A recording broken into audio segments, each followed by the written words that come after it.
Okay, good morning, everybody, and welcome to this morning's meeting of the Transit Commission.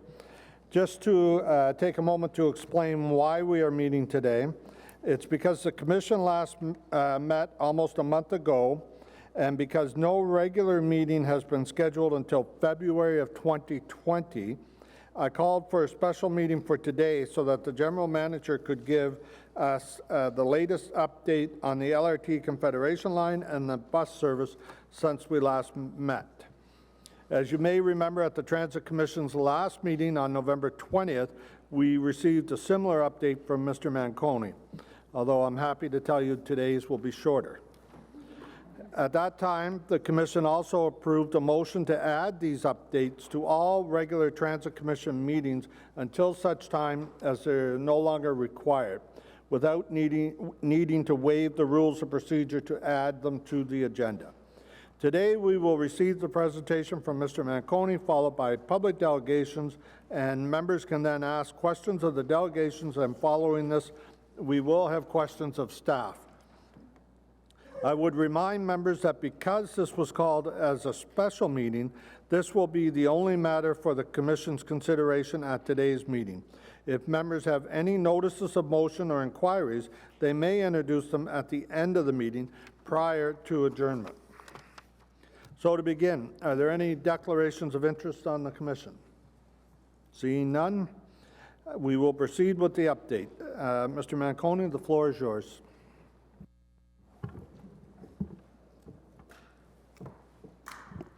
Thank you, Chair. Good morning, members of Transit Commission. So today's agenda is the same as the previous update we gave you. However, in addition, what we have brought forward for you is various other topics, 5 other areas. We're going to be giving you some information relating to bus service reliability, because I know there's questions out there. I also want to bring forward information on bus cancellation process and the 2 audits that were done by the Auditor General. We're happy to explain what happened on those 2 Saturdays in terms of some of the tweets that didn't get out. I also obviously want to talk about scheduling. There's been a lot of discussion in the media, and I've seen the tweets and the comments about scheduling and how it's done and what we can and can't do.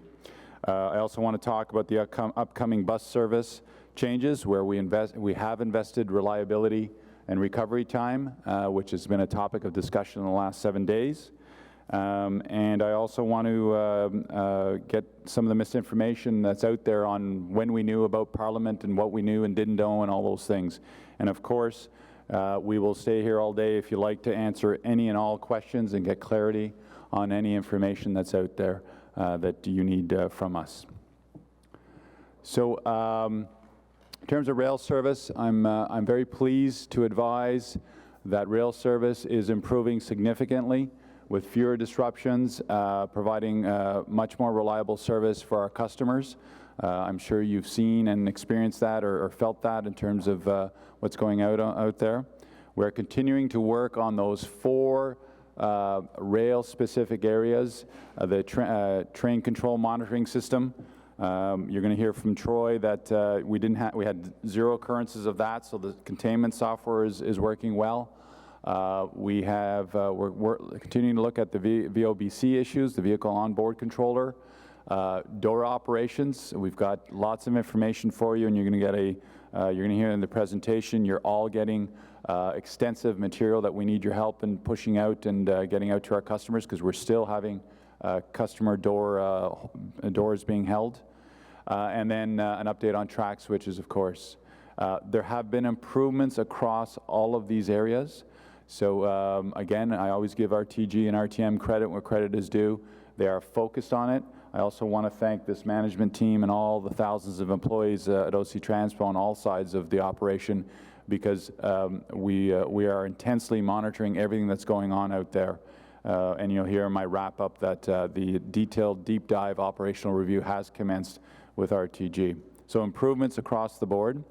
And this graph, this is the same graph that you saw in the last update. These are indicators, and If you look at last week's performance, what that graph, the data will tell you is we ran 99.5% performance on the rail service. So downward is better. This is the percentage of kilometers missed. You know, a reminder, when we had that big 6% spike, that was the track weld issue. So you're seeing a downward trend. Will we have week after week of 99.5? I'll tell you that right now, probably not. That is an amazing performance week. But we look for trends, and we share this data every single day regularly with RTG and RTM. They have their data, and we make sure that we know what's going on out there. And these are all byproducts of addressing those issues, as you're going to hear from Mr. Charter, but also our amazing staff that are operating the trains, doing some amazing work on things like door isolation and other operations to ensure that we can get the highest dependable service for our customers. I'm now going to turn it over to Mr. Charter. He'll then pass it on to Mr. Scrimger, and then I'll close off with a couple slides. Thank you, John. As reported at the last Transit Commission, there are 4 primary issues that are impacting service reliability for customers on Line 1. The first being the train control monitoring system, which we also refer to, if you recall, the brains of the train. The number of occurrences and the associated impact on service, and the impact on service and our customers continues to trend downwards. During the weekend of December 6th to 8th, a new version of the TCMS software was updated across the entire fleet. This version continues to provide a containment strategy, meaning that should the issue occur while the train is in service, staff have the ability to quickly reset the train and keep that vehicle in service. It also continues to capture data that is needed to assist in the identification of the root cause. In addition, though, what was added, this new version of the software was updated to optimize the communication between the 2 TCMSs on the train. There's always an active and a passive TCMS on the train, and it has simplified communications between all the network components. If you recall, the TCMS controls the passenger information system, the speed control, the braking. It controls all those functions. So they simplified communications, which has resulted in, well, what we're seeing right now is a reduction in the number of these occurrences on the line. It is, however, important to note that since the root cause is still yet to be determined, the dedicated team of experts continues to work on resolving the issues. In this graph, you can see that since the peak of the TCMS occurrences in mid-October, the number has continued to decline in recent weeks, and last week there were no reported TCMS occurrences while in service. Therefore, there was no impact to our customers. As I mentioned, as the root cause is still to be identified, the software revision, though, combined with our containment plans and actions, are mitigating this issue. Again, and as previously reported, the work on the VOBC, or Vehicle Onboard Controller, is being done in parallel with that of the TCMS. Overall, the number of VOBC occurrences has stabilized, and there has only been 1 recent VOBC issue that occurred midday on December 13th, which resulted in a short delay for customers. In this graph, you can see that the number of VOBC occurrences peaked towards the end of October. There were 2 consecutive weeks without any VOBC issues, but as I stated last week, there was 1 occurrence last week. Work continues on this issue. With respect to train doors, there are still issues occurring. However, in most cases, frontline staff, such as our operators and supervisors, are able to isolate a door, which means take that door out of service, but keeps the train in service, with minimal delays for our customers.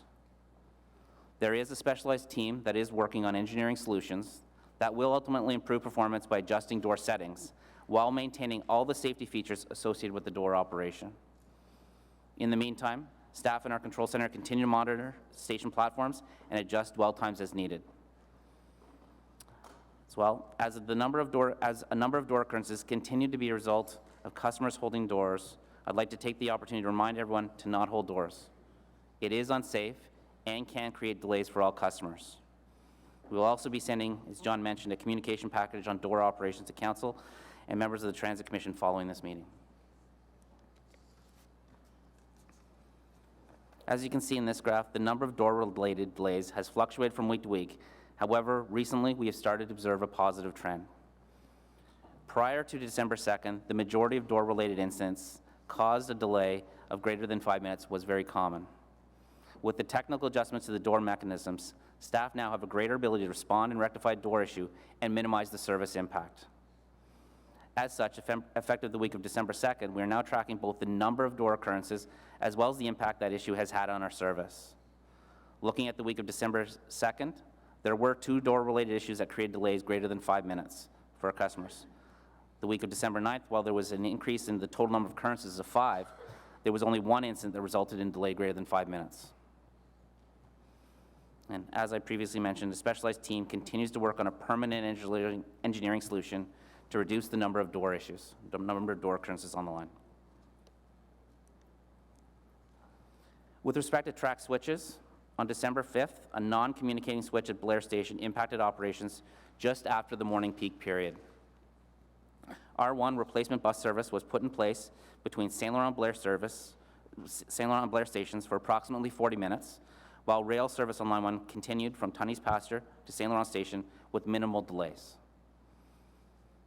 Track switches allow for the safe movement of trains from one track to another. The control center must be able to communicate with all switches to ensure that they're properly aligned for safe train movements. If a switch is non-communicating or not properly aligned, the CBTC system will not allow trains to continue over the switch until it is attended to and rectified by a guideway technician.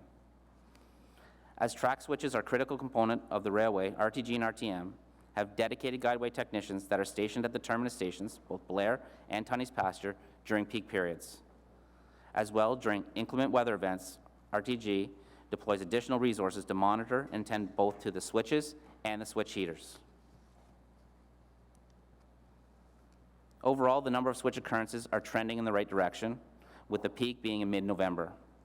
We've had several weeks with no switch issues, with the one recent occurrence on December 5th. RTG and RTM continue to dedicate specialized technicians to monitor the switches, and they make sure that they're deployed for a timely response should an issue arise. Now turning over to bus service, OC Transport delivers approximately 8,600 trips on a weekday, over 5,000 trips on a Saturday, and close to 4,000 trips on a Sunday. Overall, approximately 98.5% of service is being delivered. To put things in perspective, 1% of service during the week, 1% of canceled service during the week represents approximately 85 trips. On a Saturday, that's 50 trips, and on Sunday, that's 39 trips. Canceling a trip is always a last resort. There are a variety of reasons that can lead to a trip not being delivered as scheduled. These things include increased traffic congestion, construction detours, collisions, onboard emergencies, staff resourcing, and most commonly during the winter, inclement weather and road conditions. Our Transit Operations Control Center, the TOCC, works right up to the last minute to fill every trip.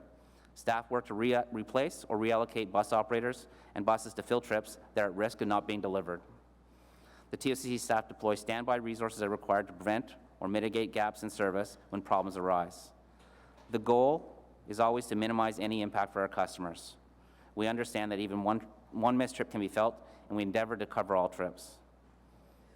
Since the launch of Line 1, we have seen an improvement in our weekday service reliability, which you'll see in the next slide. Our focus now is to continue to address the performance gaps in our service on both weekdays and weekends. I appreciate there's a lot to look at this slide, so I'll walk you through it sort of step by step. So what you're looking at here is the bus reliability, both weekday, which is the blue line, and weekends, the orange line, charted over time, dating back to prior to the implementation of the LRT construction-related detours. So time being on the horizontal axis and percentage of canceled service being on the vertical axis. So working from left to right, at the start of the graph in the spring of 2015, canceled trips is averaging approximately 0.5% to 1%. Over the next year, 5 construction-related detours commence, closing portions of the transitway permanently to make way for the building of the LRT. Those are those dotted lines that you see going up vertically. Each one of those represents one of the transitway closures for the construction phase. It is at this point, other than the seasonal increases in trip cancellations due to winter weather and traffic, those are denoted by the snowflakes, that we start to see a decrease in bus reliability. As we continue along the graph, going from left to right, over time, the service starts to experience an increase in trip cancellations with greater impact on weekdays than weekends. Then, in May of 2018, the service experiences a steady decrease in bus reliability leading up to the launch of LRT in September of 2019. What we're seeing there is the service and our customers are experiencing the full impact of all the detours, as well as other construction activities that's going on throughout the city, as well as a late revenue service availability date, a missed revenue service availability date. Following the launch of the LRT and the implementation of the post-LRT bus network, service reliability significantly improved on weekdays. However, while there was an improvement on weekends, it was not as pronounced as weekdays. We actually see that the bus reliability falls down to, it's almost back to the 2015 levels, what we were experiencing before, which is around that 1% mark. Just in closing, as you'll hear later in the presentation, there are several actions that are being taken to improve the bus service for our customers on both weekdays and weekends. I'll now turn things over to my colleague, Pat Scrimger. Thank you. Thanks, Troy. I'll start by talking about the audits that were done by the Auditor General that John mentioned earlier. There were two of these. In 2011, an audit of the way that OC Transpo communicates cancelled bus trips to customers, and in 2015, an audit of how those cancellations are planned. The major findings from the audits were that the procedures that OC Transpo are following are common and considered acceptable in the transit industry for systems of this size, and a recommendation that we implement upgrades to our systems to automate and improve timeliness of notifications. We have automated the information feed from the control system, the control and dispatch system, to the real-time information sources that we provide to customers. The iPhone app, the data feeds that are used by the independent apps, the screens that are in the stations, and the 560-1000 next trip IVR system. What is still manual, though, is the customized, handwritten alerts that are sent out to subscribers and to Twitter followers. The Transit Operations Control Center, in their dispatch and control system, maintains a list of all of the scheduled service for the day. And when they receive any information that a trip may be missed for any of the reasons that Troy mentioned earlier, they start immediately to look at all options to cover that service. We have extra buses and operators placed all over the city, ready to respond if there's a problem in that area. Sometimes we can ask people to work a little longer. Sometimes we can combine on a very frequent route 2 trips into one. But canceling a trip is always the very last option after all other ways of covering the service or adjusting the service are exhausted. And as we've mentioned before, and as many people see, the control center works hard to fill trips up to the very last minute. Our goal when providing notifications to customers, these are the handwritten notifications, is to push out notifications through all of those channels, subscribers, the web page, and Twitter. Provide notifications that will provide customers the most timely and accurate information that will help them to plan their trip. But when there's a contention between more than one notification or a group of notifications that need to be sent at the same time, priority is set to the ones that would have the greatest impact on customers, such as an elevator being unavailable, routes that are less frequent, school trips, and more recently, we've added O-Train Line 1 to that list. There are some cases when cancellations are not posted individually. There might be that staff are working up to the very last minute and then there is no time to post a timely notification before that trip leaves. That would be more common on a more frequent route. Or the next trip is going to come very soon and will accommodate the customers.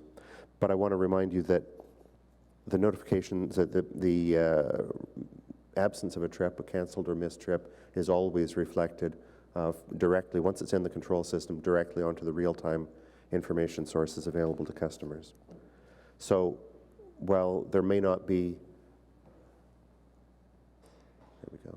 there may not be a text message sent or an email sent or a line on the web page or a post to Twitter, those cancellations are reflected through the automated real-time systems, the iPhone app, the screens that are at stations, the open data feed, and 560-1000. And so for that reason, we always recommend those systems as the customer's best source of information on when their next bus is coming.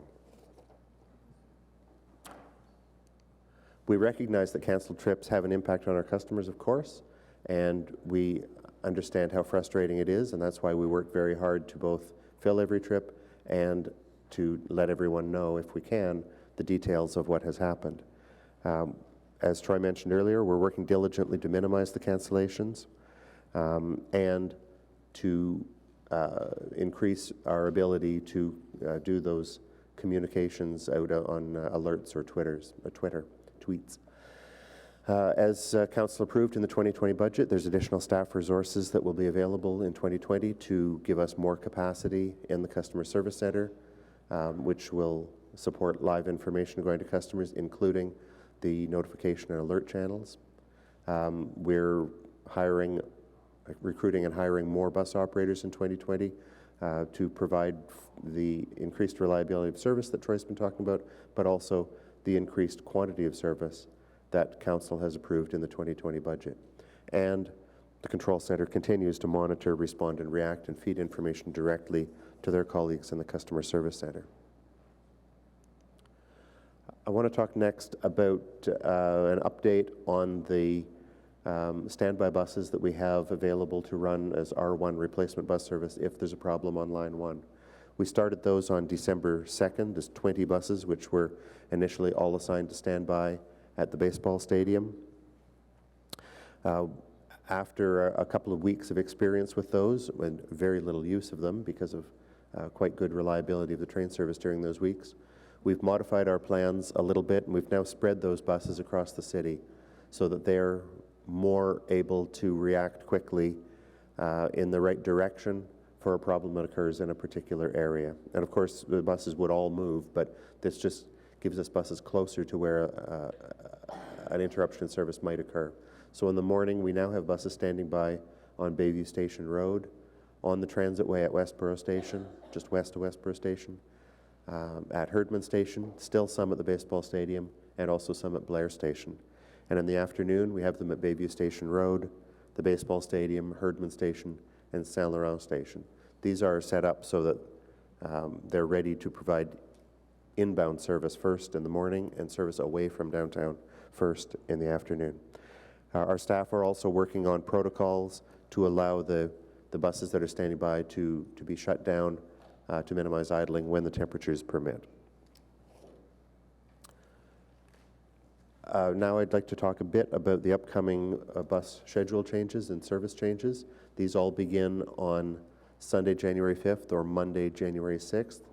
And we have a memo coming out quite soon from the General Manager with all of these changes listed, but individual councillors got an email late last week with the specific changes in their wards.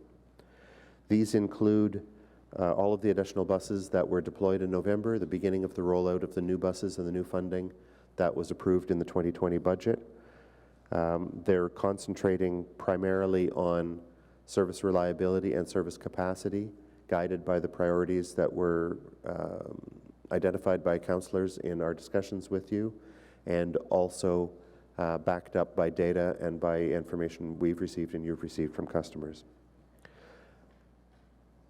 There's $7.5 million of new funding for service approved in the 2020 budget, and through this package, some of the increase has been for capacity increases, but there's also been $1.7 million spent in this package on more running time along routes that were taking longer than scheduled to complete the trip, and more recovery time at terminals to allow trips that are late coming in to not be late going out on the next trip. This is just the first of 4 of our quarterly service changes for 2020. So as we identify and as we discuss with councillors and customers other issues that arise, we will be working on them and implementing those as soon as we can within the funding that's been made available.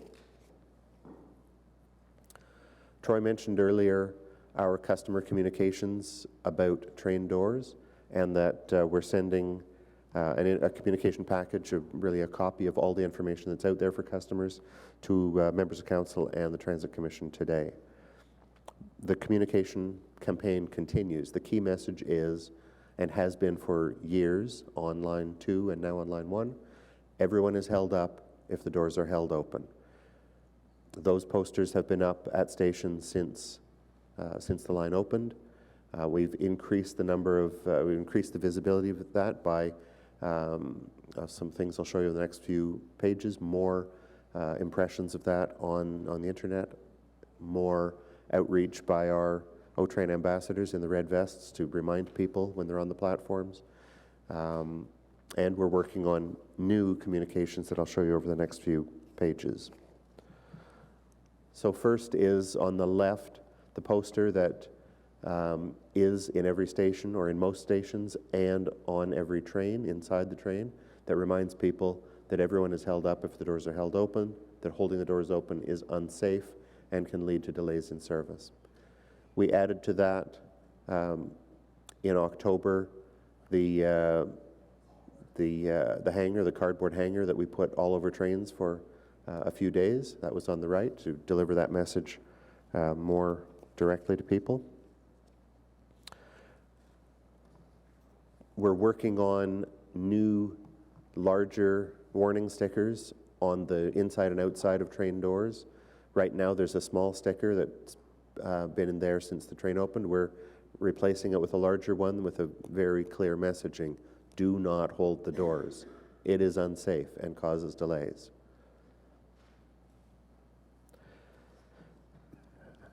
And sorry, I thought there was another picture. I'm sorry. The picture there showed on the can we just go back one? On the left, what those stickers will look like on the inside of the train, and on the right, what those stickers will look like when seen from the outside of the train. Sorry about that. There's other ongoing improvements that are making. The straps that hang from the horizontal bars on the train have been installed in about a third of the fleet, and the remaining trains will have those straps installed by the end of January. RTG is working to get those delivered and installed as quickly as they can. The canopy at Tunney's Pasture Station is expected to be complete this week. That's over the expanded walkway that was built earlier, and the decorative screens along the side are being installed right now and are expected to be complete by the end of the month. The expanded bypass lane at Herdman Station is built, and the canopy is complete there too, and the similar decorative screens will be installed there by the end of December as well. At Blair Station, the shelters at Stop D had the, we removed the glass on the doors from the front of those shelters to better accommodate the observed ways that customers were using the space and how they were moving around and in many cases not moving into those shelters. This allows a lot more room for people to move around, but also provides shelter from rain, snow, and wind at times when people want to tuck in underneath the roof of the shelter. And we'll continue to watch how people use these enclosed waiting areas.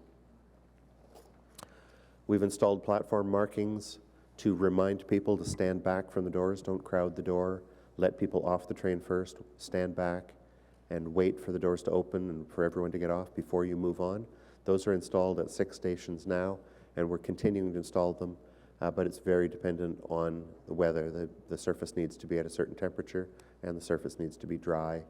And so we work hard to use all the equipment available to get it to that state, but it's taking some time to get these installed. Nevertheless, they're in at the all the underground, the downtown underground stations where this problem was being seen the most.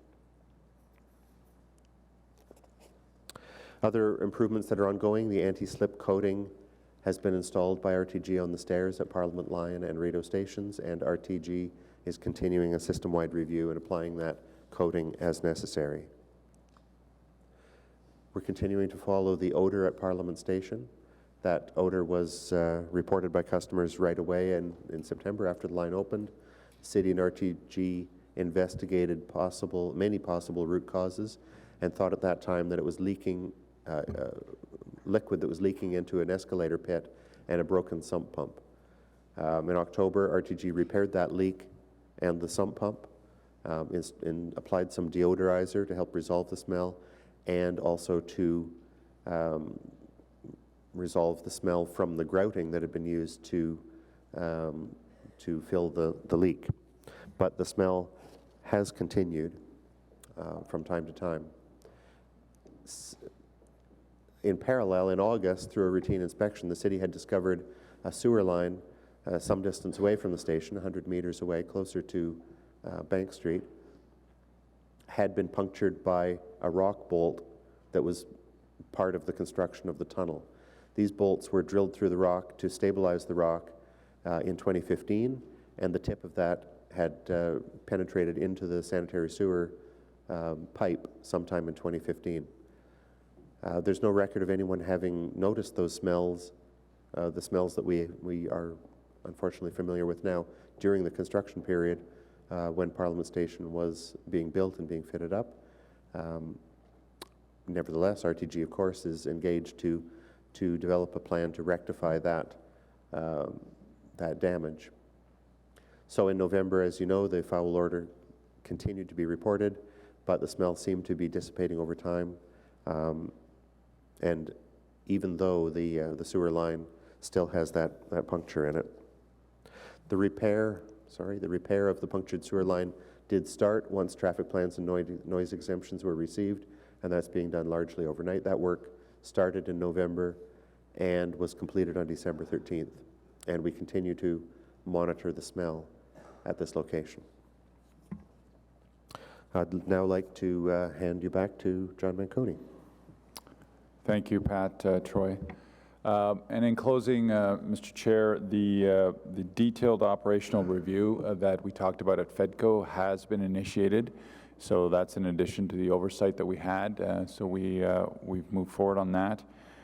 Any issues that come out through that review, we bring it to RTG, and they have to ensure that they're meeting the obligations under the project agreement. And then lastly, I just want to close off that I know there's been, and I anticipate there's lots of questions on buses and bus service and service planning and scheduling and all those things. Just a reminder, the Auditor General is doing an audit that you've approved, and we welcome that audit. And we work very, very well with the Auditor General. And as you know, he has unfettered access to go anywhere into the department.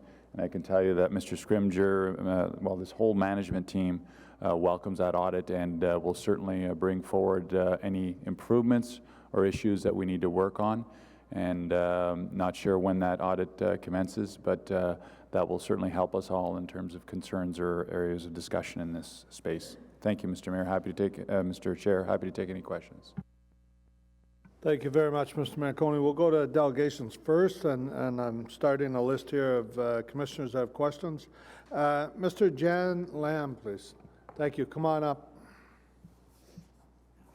I believe everybody on the commission received a copy of your presentation, and it looks very well thought out. So thank you very much for sending that in to us ahead of time.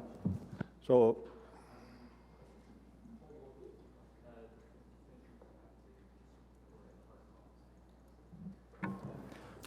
whenever you're ready.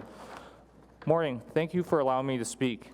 There are two topics of interest that I would like to raise concerning the service changes in the Orleans area following the October 6th bus network changes. 1, bus stop assignments at Plaster Orleans Station. 2, service levels on Route 39. I'll start with bus stop assignments at Plaster Orleans.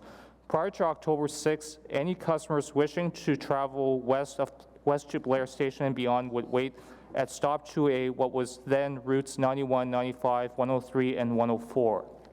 Following the bus route changes on October 6th, customers would use rapid route 39 at stop 2A. Along with that, several local routes from Orleans were modified to extend to Blair after servicing Plaster Orleans that follows the exact same routing as Route 39. They are routes 33, 35, and 37. These 3 other routes have been given different bus stop assignments instead of being assigned to stop 2A. Examples, Route 35 has been assigned stop 2C, and routes 33 and 37 has been assigned stop 1C, which is an off-only bus stop. Furthermore, bus stop flag 1C does not have routes 33 and 37 advertised. I'm raising the issue of bus stop assignments for routes 33, 35, and 37 is because Route 39 only operates every 30 minutes during off-peak and weekends. Passengers whose local routes do not extend to Blair are required to transfer at Plaster Orleans for Route 39.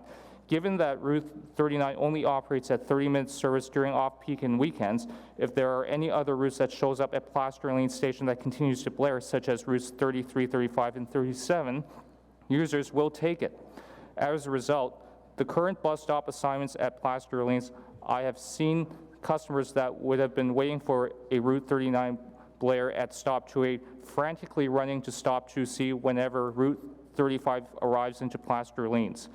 For routes 33 and 37 Blair, I have seen inconsistencies in where bus operators actually service the bus stop at Plaster Orleans, despite stop 1C being the assigned stop for pickups. Some use stop 2A, some use stop 2C, and some loop around the station platform and either use stops 1A and 1B. In my opinion, the bus stop assignments at Plaster Orleans for routes 33, 35, and 37 being scattered all over the place makes no sense, considering the 30-minute frequency on Route 39 during the off-peak and weekends. I am requesting the Transit Commission to ask OC Transport to review the bus stop assignments at Plaster Orleans. My recommendation is to have routes 33, 35, 37 Blair all assigned to use stop 2A before continuing west to Blair. By doing so, this will allow customers at Plaster Orleans to use other bus routes as an alternate to Route 39 without having to run from stop to stop within the station, chasing after another bus that follows the exact same routing as Route 39. This should not be a complicated request. Service levels on Route 39. I will deviate from my original proposed remarks and state the following. Since the October 6 changes, an issue with Route 39 The issue with Route 39 was the 30-minute frequency for weekdays and off-peak and weekends between Blair and Trim on weekdays and on weekends between Blair and Plaster Orleans. I have seen the winter service change published this week, and I am happy to see the service being increased to 15 minutes. It is a good start, and I'm thanking OC Transport for doing so. My personal preference would have been a frequency of every 10 minutes. However, 15-minute frequency is better than 30 minutes. Thank you for your time. Thank you very much. Any questions of the delegation? Sarah? Commissioner Wright-Gilbert? It's fine. Sarah's fine. It's actually a question for staff on something that the delegation said. I'm unclear on the rules. Just delegation? Okay, then that's fine. I'll ask staff after. Thank you. Thank you, though, for presenting. I actually do take the bus from Plaster Orleans every day, so I absolutely know what you're talking about when you talk about the different stops. So thank you for coming today. Thank you. Commissioner Olson? Thank you, Chair. Just, Mr. Lamb, the changes that you noted about the 39 service change going from half-hour service to every 15-minute service, is that, what is the time? I didn't see the actual published service change. Sorry, I didn't hear that. Not when is it effective, but for what times of the day is it going from 30 minutes, every 30 minutes to every 15 minutes?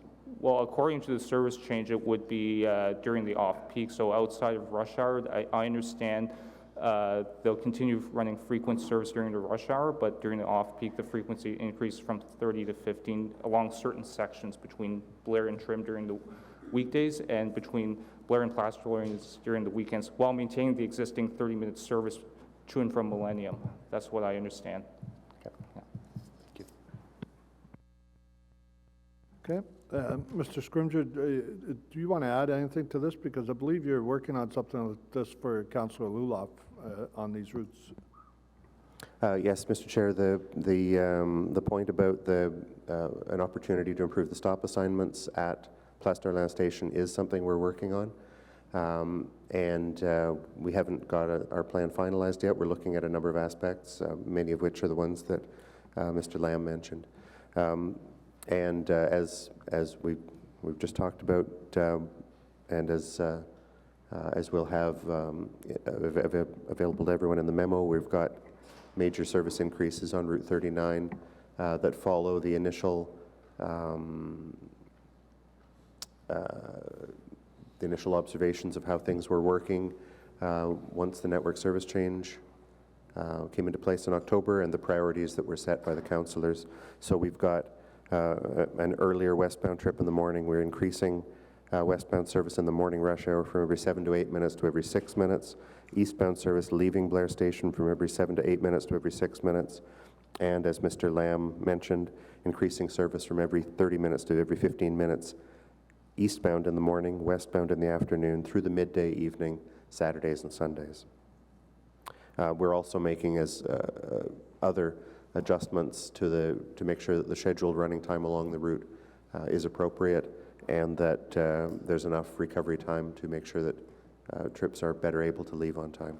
So there's many changes and improvements on Route 39, and they all start on Sunday, January 5th. Okay. Thank you, Mr. Scrimger, and thank you, Mr. Lamb. I know you have a lot of fans at OC Transpo for the well-thought-out suggestions that you send in, so thank you very much. Thank you. The next delegation will be David Jeans for Transport Action.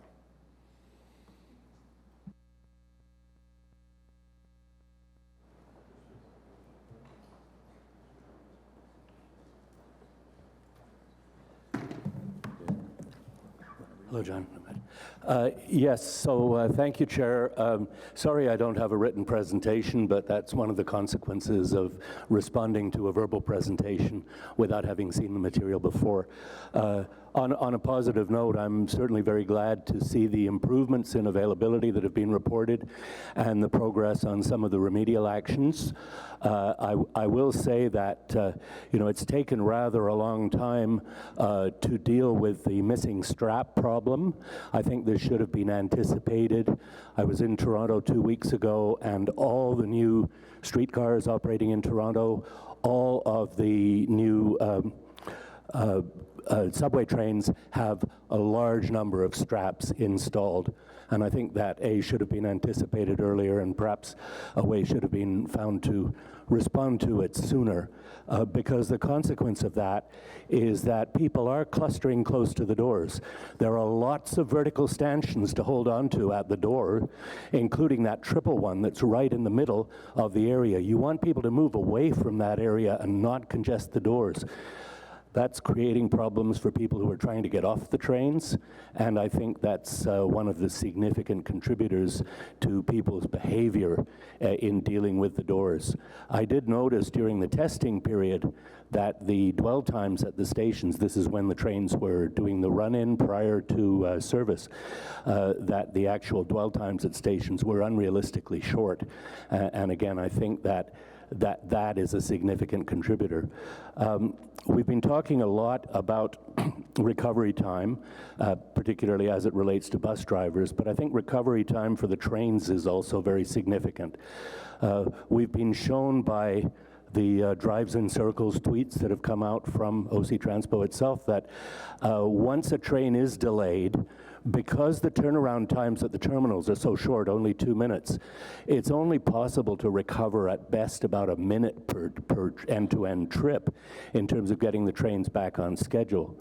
OC Transpo in its live tweets uses the term residual delays very, very extensively. There's no definition of what a residual delay is, but my observation is that those are gaps between the trains that can continue for up to an hour or more before they can be got back onto a normal service frequency. That would not be so much of a problem if the 14th train was running. The 14th train on the same frequency would give them an extra 4 minutes per round trip, approximately, that could then be used to smooth out some of these delays more quickly. With respect to those delays, the terms used on the tweets include slight delays, minimal delays, significant delays, delays unqualified. What we hear is that really the threshold that is viewed as being the difference between a minor delay and a more significant delay is 5 minutes. I do want to point out that a delay of 5 minutes between trains is equivalent to a canceled train, or when you're supposed to be running a train every 4 to 5 minutes, and that's equivalent to 6 or 10 canceled bus trips because of the train's larger capacity. The consequences of this are several. One is that in the morning, that directly contributes to the really extreme platform congestion we've been seeing, particularly at Tunney's. In the afternoon, it contributes to buses heading out to the suburbs without full loads because the trains have not been arriving to deliver the people needed to fill those buses. And in the worst case, there have been a lot of tweets from passengers who, because of these residual delays, have missed their last bus of the peak back to their suburban destination. So I think all of those factors have to be looked at. I'm glad that OC Transpo is making progress. It'll be obviously much better once all the platform markings are installed, all the straps are installed. Customers are less pressed to maintain their balance and get to and from the doors, and also information maybe is a little bit clearer about the impact and duration of some of the delays that are being reported by the live tweets. I just had a couple of other things.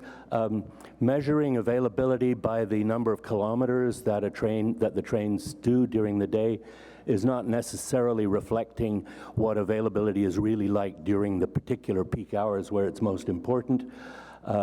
Measuring ridership by monthly pass sales, which was something Mr. Scrimgeour mentioned at a previous meeting, may not be that reliable, particularly since a lot of people won't be buying passes anyway for the holiday period who normally do. I think that any measures that increase the clarity of the system's performance for the benefit of the Commission and the public are to be welcomed. So those are my comments for the moment, and I wish OC Transpo every success in improving the service reliability both on the buses and the trains. Thank you very much, Mr. Jeans, for all those thoughtful suggestions. Is there any questions for the delegation? We're good? Okay, thank you very much for coming in today, and I'm sure we'll see you at the February meeting. The last delegation is Lise Pascal and Manico. Thank you. You wouldn't believe how small they wrote that. Sorry about that.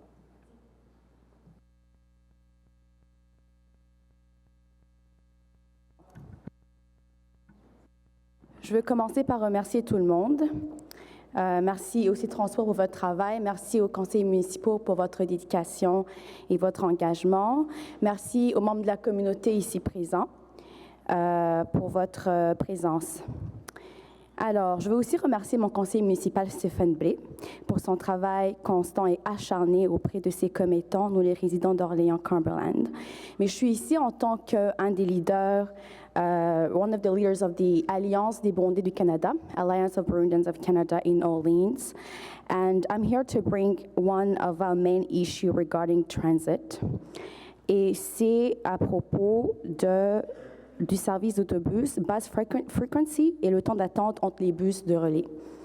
Alors, en ce qui concerne le premier point du service d'autobus, I want to advocate for the improvement on the frequency of the buses, not only for public servants, because we think that in Orleans we have the majority of the residents of, have a 9-to-5 job, right?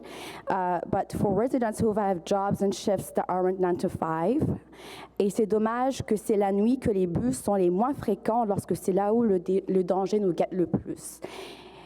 Aussi, à Orléans, at Place d'Orleans, during weekends, the wait time and bus frequency is unbelievable. Are we being punished for not having cars? Some members of the community asked me. Waiting 1 hour or more out in the cold in bus shelters that are not well heated is really painful. For safety reasons, especially when talking about women's safety, I'm a member of the Women's March Ottawa Executive Committee, and this is an important issue for me to apply the gender lenses. And I also have coordinated the Take Back the Nights March, La Rue, la Nuit, les femmes sans peur. Je pense que c'est important de penser en profondeur à cette problématique. Et moi aussi, en prenant le bus, je me suis sentie des fois en danger, souvent la nuit, à attendre le bus, tu sais, pendant plus de 30 minutes. Des fois, tu arrives là, le bus est déjà parti, tu dois attendre 1 heure pour le prochain, que le prochain bus puisse arriver. Je sais que votre budget est peut-être contraint. I'm very aware that your budget is tight, but please consider this issue. And so it might not happen very soon, I'm very aware of that, but I'm going to the next topic. My second subject is le temps d'attente entre les bus. And I might have a suggestion. Here's what I'd like to suggest in order to tackle the issue of complaints related to long wait at bus stations. Scheduling is the key here. Why don't you keep the same number of trips, but make them coordinate better so that one bus pulls in, the transfer bus hasn't left yet, so you don't have to wait the entire time, the entire gap. In other words, ensure that feeder routes will be timed with the departure of rapid transit routes, 96, 97, 99, etc., so that riders do not have a long wait in dark places, especially in the cold weather, and are able to quickly get to their destination. Thank you very much. Merci beaucoup. Thank you very much for coming in. Is there any questions of the delegation? Councillor Kavanagh? Oops. Merci beaucoup pour votre question. I really appreciate the fact that you're raising gender equity, because that is a concern, and if it means women are feeling afraid and waiting a long time at bus stops, we should hear about it. So I appreciate coming forward today.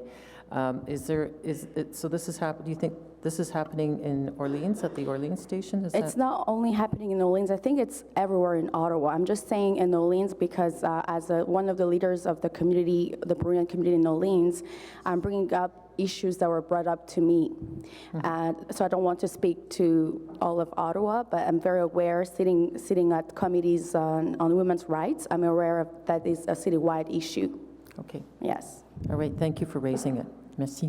Thank you very much for your work. I know that you're a gender woman, equity advocate, and I really appreciate what you do. Thank you. Yes. Anybody else?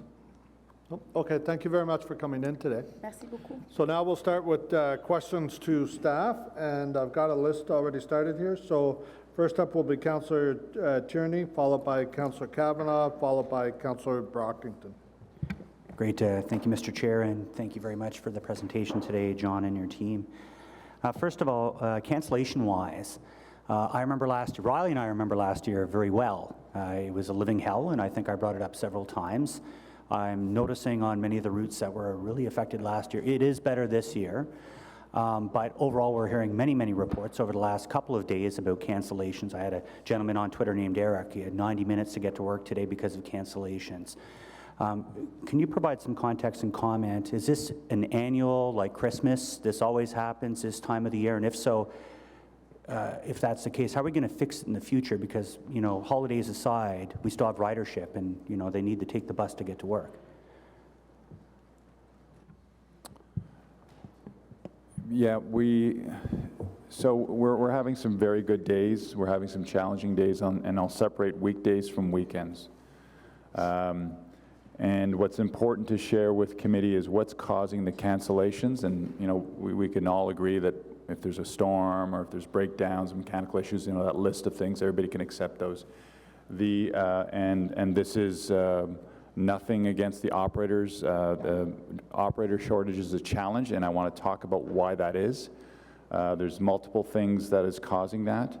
First and foremost, I hope everybody appreciated the graph dating back to 2015. The team is exhausted. The operators have been working very, very long, difficult, multi-year challenges out there.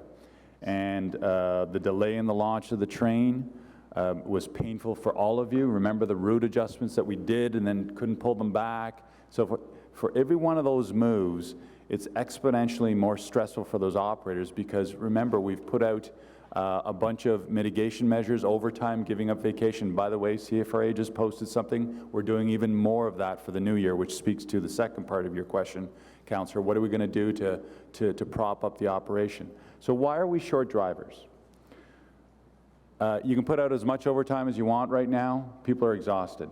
They've been working their entire summer. They've been going multi-year. They've given up vacations and so forth. It's that time of the year where they want some time with their family and so forth. So it's not because they don't care about the customers, they don't care about the organization. They're tired. They've been doing a phenomenal job. The 40 extra buses that we deployed plus the 20, and by the way, for every bus you put out there, it's 2 for 1, so 2 drivers are being dedicated to that. So that's about 120 drivers that are on that piece. The plan always was, because that's come up, you know, so how did we get to where we are? The plan was always to do the major service change when we launched the train. And remember, we kept saying it was going to be difficult, the biggest service change in the history of Australia, and nobody at this table and nobody in planning and, you know, all our discussions with operators, the unions, and supervisors through all that planning, nobody thought it was going to be perfect. You don't change one of the busiest systems in North America overnight and not expect changes. So, you know, when you look back, and it's always easy to look back, it was implement the service. We knew we were tabling the $7.5 million in the budget to do adjustments to address the issues. We didn't plan on the high level of disruptions, and you look at that chart, remember we were pulling all your buses off your main routes and so forth. We didn't anticipate we're going to have to do a dedicated 20 fleet. You know, it pains me to watch those buses sitting there where we could be serving customers. They're just sitting there waiting as a backup. That wasn't part of the plan. It was a mitigation measure, which we've had to put in. We are where we are. And then the other piece, if you look at your budget, there's a big bump in drivers. And that's because the federal government changed the Canadian Labour Code on us in the summer, and September 1st, every single person that works at OC Transpo, federally regulated, is entitled up to 3 paid days off and 2 additional non-paid days off. To date, we've lost 1,400 person days of people exercising that right from September 1st to date. 1,400 person days. And our operators, the union, management have been working tirelessly to bring people in on overtime and shift arrangements, buying out vacations, and so forth. Your budget that you approved, if you look at the FTE counts, and I didn't get one question on that, I was a little bit surprised, to be honest, it's not just for the new service. You're paying to backfill the new changes to the labor code. So everybody's asking me, why are you hiring so late? The hiring of those people were for the new year. But when you compound the 40, the 20, and the impact of the labor code, we are where we are. And, you know, credit to staff. We've had some amazing days on bus service, but there's challenging days. And on weekends, it's difficult. We're struggling to get more operators in. It's not because they don't care or don't want to. They're maxed out. So, we accelerated the hiring process. We were assuming you were going to approve the budget. We did a posting, the first time in the history of OC Transfer. We had to rent out an arena to bring in hundreds of applicants. And we have, on December 23rd, the training department is they're not taking holidays. They're working 6 days out of 7, training up 23 of those new operators every 36 days. And by June, we'll have 100 additional operators. In the meantime, that's, you know, what CFRA is tweeting out right now. We're saying, okay, hands up, who would like to give up their vacations because we want to deliver your January service?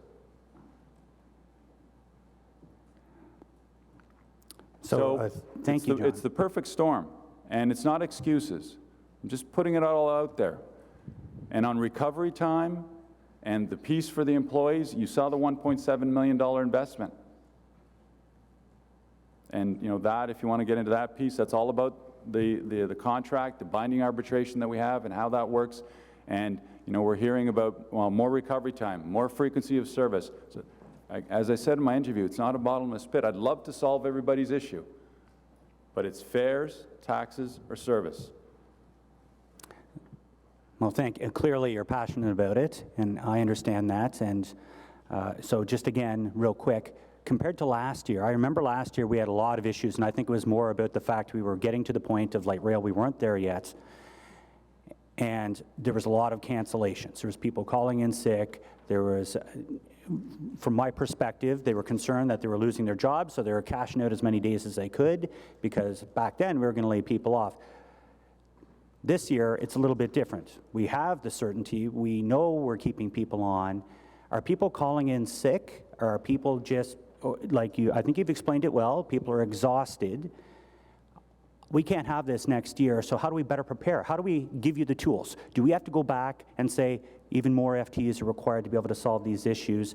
Because frankly, if people are taking on too many hours, now we need more drivers to satisfy those, you know, weekends, the holiday periods. It seems that's the issues for a lot of these operators, which do great work, but we need them. You've done great things with your budget. That pot of money does one critical thing that will help us all. And yes, operators, just like everybody else, are getting sick, and mechanics and so forth. But what we need to do is to build up the spare board. And the spare board, and that's why we're not going to stop at the 100 hirings. We're going to hire more so that you always have spare operators, so that if someone calls in sick, you have the other person that can take that run or take that shift and so forth. And again, those are the very, good discussions we've had with the union. The union's been saying for years, your spare board is getting shorter and shorter. I think the other part that everybody's forgotten is not one single person lost their job in the transition of LRT. And that was a strategic goal that everybody wanted, that we didn't want to send hundreds of people home. Could have been potentially 600 people going home telling their loved ones that they lost their job. Nobody lost their job. The threat of downsizing affected recruits. We seem to be having a good crop of recruits. So to answer your question, Councillor, the money that we've got in there, we were also going to build up our spare board. We're building up the recovery time that's been talked about in the last week. And so, but it's going to take some time. And in the meantime, we're getting very innovative with those mitigation measures and so forth, which a lot of them are very expensive, and we're tracking every single one of them. And this is going back to RTG. That's our position, that we are in this difficult position because of the narrative that I've just given you. Okay, good. So I'm happy to hear that, and I assume you continue to work with the unions, which there's been a couple of operators. How many operators do we have in the ATU?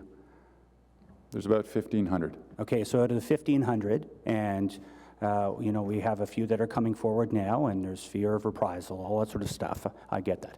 Who controls the discussions for that 1,500 people? It's the union, the president of the union, I assume. They speak as one voice when it comes to not only issues of concern for grieving positions, but they also speak for salaries. Would that be the correct assumption? There is a policy and a procedure that these things must be followed up on? There is. Okay, well, I have a lot of operators in my area, and I'll tell you right now, as a councillor, I've actually had some come to me and say to me, well, I was supposed to get this next position, and it's pretty clear that I say, well, you'll have to go through your union. That is the procedures that you must go through if you feel that there is an issue with that. It protects councillors because you don't want interference from that perspective. But I've heard that a few times. Is that what takes place? They go to the union heads and say, I should have received this position. I know we're getting really into the weeds here, but I think that's been floated around in a couple of stories, and I'd like a little clarity on it. There's multiple avenues for anybody to take their issues. They can go to, obviously, their supervisor managers. They also have what are called section heads. So there's the 1,500 operators are grouped into clusters of hundreds. They have a dedicated section head that is there to look after their issues, support them, disciplinary issues and so forth. There's the Let's Talk group, which you can go as an operator to speak to. We have an open door policy. I know that's an overused term, but I can tell you I speak to hundreds of operators regularly, so does everybody on this management team. And so you've got multiple avenues to take your issues through. And you feel confident with the union and the process, how it's laid out right now? In the case of the individual that came forward, what's the union's position on that? Because they're supposed to speak as one voice. I don't want to speak on behalf of the union, and the elephant in the room is, am I upset about this individual? I'm not upset with this individual. I'm not. My issue is, I checked, who did you speak to about your, I could understand if you went to every manager and every supervisor and a section head and so forth and got told, go away. But it didn't go that way, and I'm not upset, and I will speak to him, and I will try to understand the issue. What I'm telling you, I will tell him the exact same thing. I would love to give, and by the way, there's hundreds of operators right now that are not happy on their run.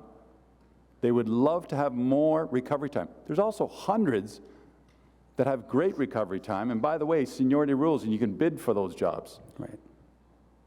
And by the way, if you were on a dedicated BRT run, you were fine with recovery time.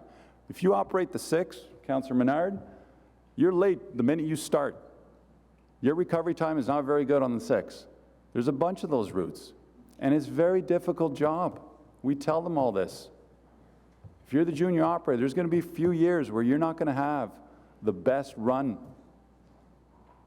Great. And it's very difficult. And by the way, on the recovery time, that's another word for, can we have fixed breaks? They don't have fixed breaks. That's a collective agreement. I can't change that.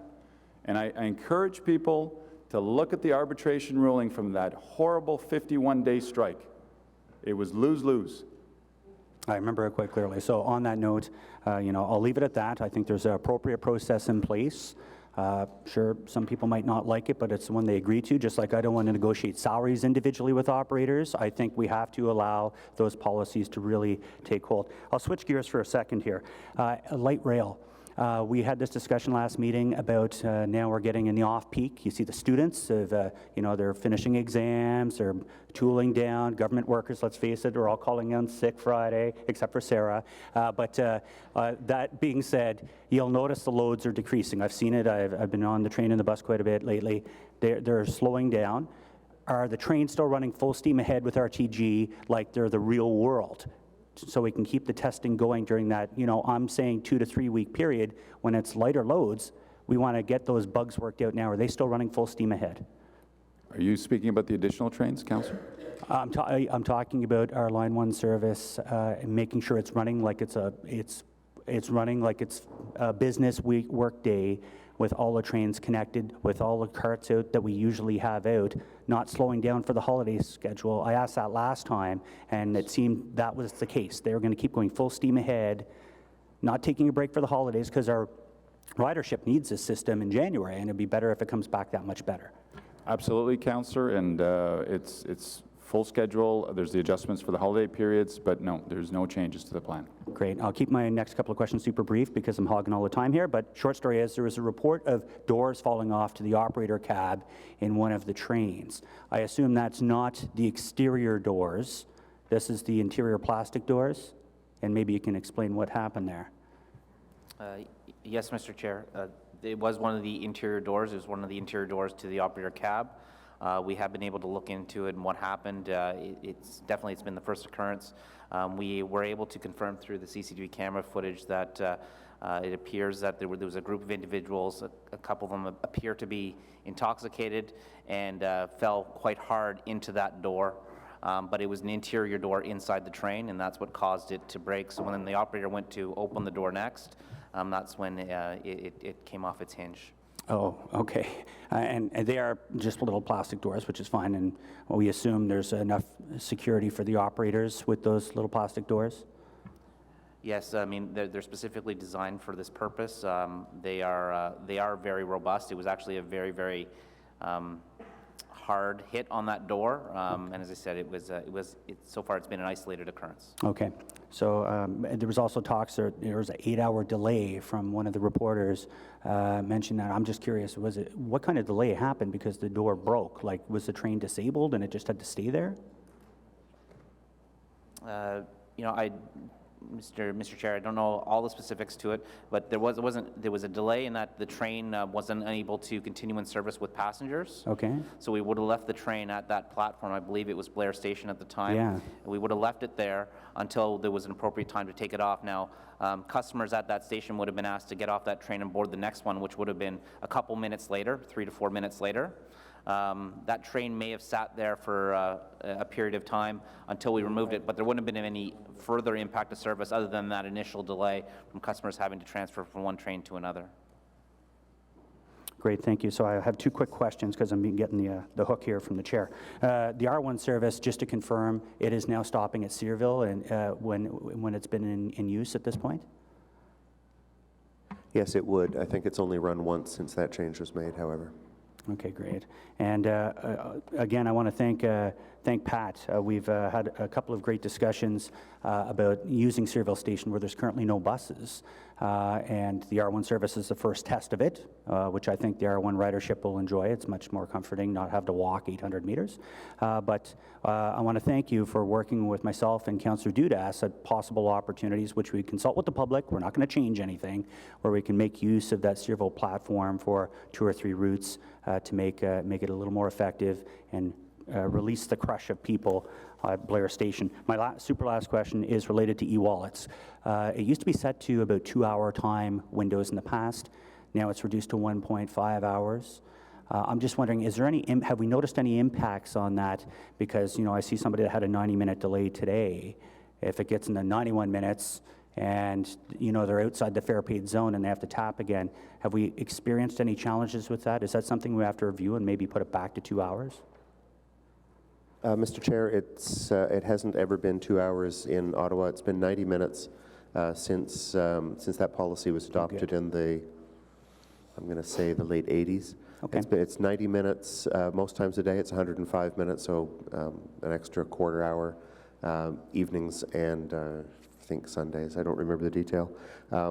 We have had a couple of comments from customers who said they weren't able to complete their last trip before the validation expired. I don't think we've heard of one yet left behind at a fair gate, because the fair gates are generally in the middle of the city. So right. But as the O train gets longer, that may, in future years it may come up, and we're always ready to assist any customer who has trouble. If they have trouble at the fair gate, we have the Vita, the customer help points built into the ticket machines, and we're always happy to resolve any problem that customers have had. I think we've heard about 1 or 2 people since October who've been automatically charged an extra fare because their last connection onto a bus was later than it should have been because of a delay, and so we just reversed that charge for them.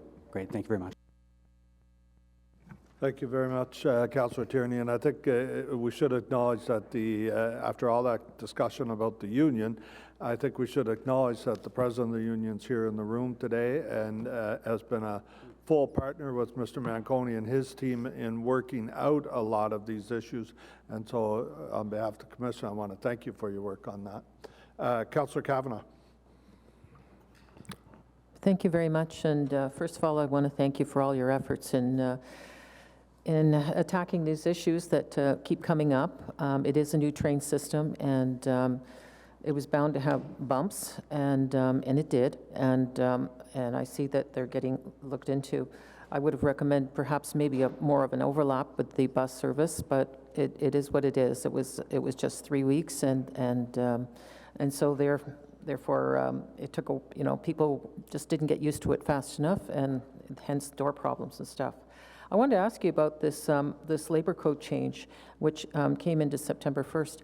You were saying how big an impact it had on hiring in terms of the hours and stuff. How much lead-up time did you have? Because we had the launch just a couple weeks later. The changes to provisions of Canada Labor Code have been discussed for a period of time, but there was never an effective date that was provided to it. And then we were given notice sometime in the summer, I can get you that exact date, that effective September 1st, these new provisions would be in place. So it was very little lead-up time to prepare in advance, and definitely there was zero lead-up time for us to be able to increase staffing or make any adjustments to that effect to deal with an increased entitlement for time off. So you weren't able to take that into consideration when we decided on the launch of the LRT system, because it would have had an impact, I expect. That is correct. We did not have the opportunity to take that into consideration. Okay, because it seems rather close in time period. The concerns that I hear most of is not about the LRT, it's about bus service, it's about frequency, it's about missing buses. And I appreciate Mr. Scrimger coming to my office and talking to me about it. And I've repeatedly said that, you know, that first load of 40 buses did not address the concerns I heard from the residents. But I believe that we're going to get some more buses in January for routes like 87 and 57, which are the ones I hear the absolute most about, though I do hear about other ones. I think one of the biggest concerns is the communications, and we've heard about how we know how many cancellations there was, and it was not the ones that were advertised. How can we do better in communicating cancellations? Do you need more staff in communications? Because you were talking about, I saw the slides about you just couldn't do it fast enough. Is there a need for more communication staff? Because this is really important information. We hear about people having to wait in the cold for, you know, half hour, an hour. If they have that knowledge, they can make other plans. But what can you do to get that information to people very quickly? Mr. Chair, the first thing that we are doing, and we've begun this already, is to remind people that the automated information systems are always up to date under the most reliable source. So using the iPhone app, using one of the many independent apps that use the open data, calling the 560-1000 will always get you the most information, the most up-to-date information about when your bus is going to arrive. The second is that Council did approve more customer support staff in the 2020 budget, and we'll be using them to bolster our strength at providing customized live information updates through all the channels. You're telling me this, but people are still telling me that they're not getting the information, so clearly there's some sort of a disconnect here. Is it possible we can do better on this because they're not getting the information? Can we have it so that if they have an app that they can get an information, they look up their bus number, their route, and it says this bus is canceled, this one got canceled, so they can go, okay, I'm going to try the other route, or something along that line. Because in this day and age, we talked about this, and you sent me some information about GPS service. There's still missing links in terms of people getting the information. People have been telling me, well, yeah, you give a list of the cancellations, but it's a whole big long list and I have to find my route. Why isn't there a way so that they can do it quickly and have that information on their particular route when they're standing at a bus stop and wondering, where's that bus? Can we do better in terms of GPSs and apps? Mr. Chair, every one of our customers is obviously making a different trip, and many customers receive that information and want to receive that information different ways. The information that we provide on the app, on the screens, on the phone system, and on the open data is when is your next trip going to come. So it's not this trip has been canceled, it's that this will be your next trip. That's available all the time for everybody, but that's not in all cases the way everyone wants to consume the data. Some people would like to hear about the exceptions rather than what's going to happen next. There's a wide range of independent apps out there, which all for iPhones, Androids, and for the web, which provide the information in different ways. We've got on our webpage, we've got a library to all of those apps so that people can try different ones, find the one that works for the way they want to receive the data. I have only two on my phone. I use the OC Transpo iPhone app, first of all, but when there's specific things I want to look into deeper than our own app provides, I use the Transit app. Other people use Bus Buddy, OC Transpo Bus Tracker. There's many apps, and people can choose the one that provides the information that they find best suits them. But can we have it tell us that the bus is canceled? Because that's the thing that I'm hearing that they don't know about.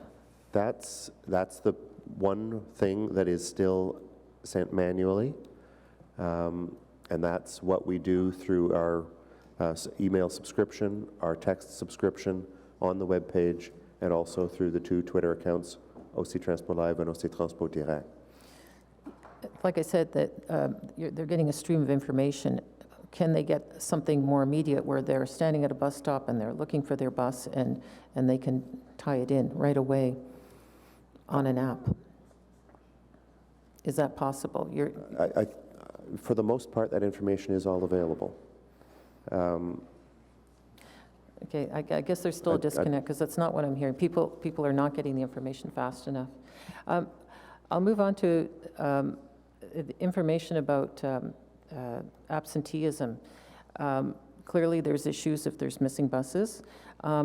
What is the level of absenteeism? Is it the industry norm or is it above average? I don't have the latest figures. I know it is high. It was very, very high. Mr. Charter might have the last Q2 results on that. Yeah, obviously it does fluctuate from day to day and from week to week, but we're anywhere in that 15 to 19% range for an absenteeism rate. 15 to 19%. What's the industry average? I should know that, but I don't have it here. Is that considered above average? I would have to check myself. I think that's probably fairly in line, but you need to keep in mind that across the industry, there's very, very different terms and conditions that employees, the entitlements they have are very, very different.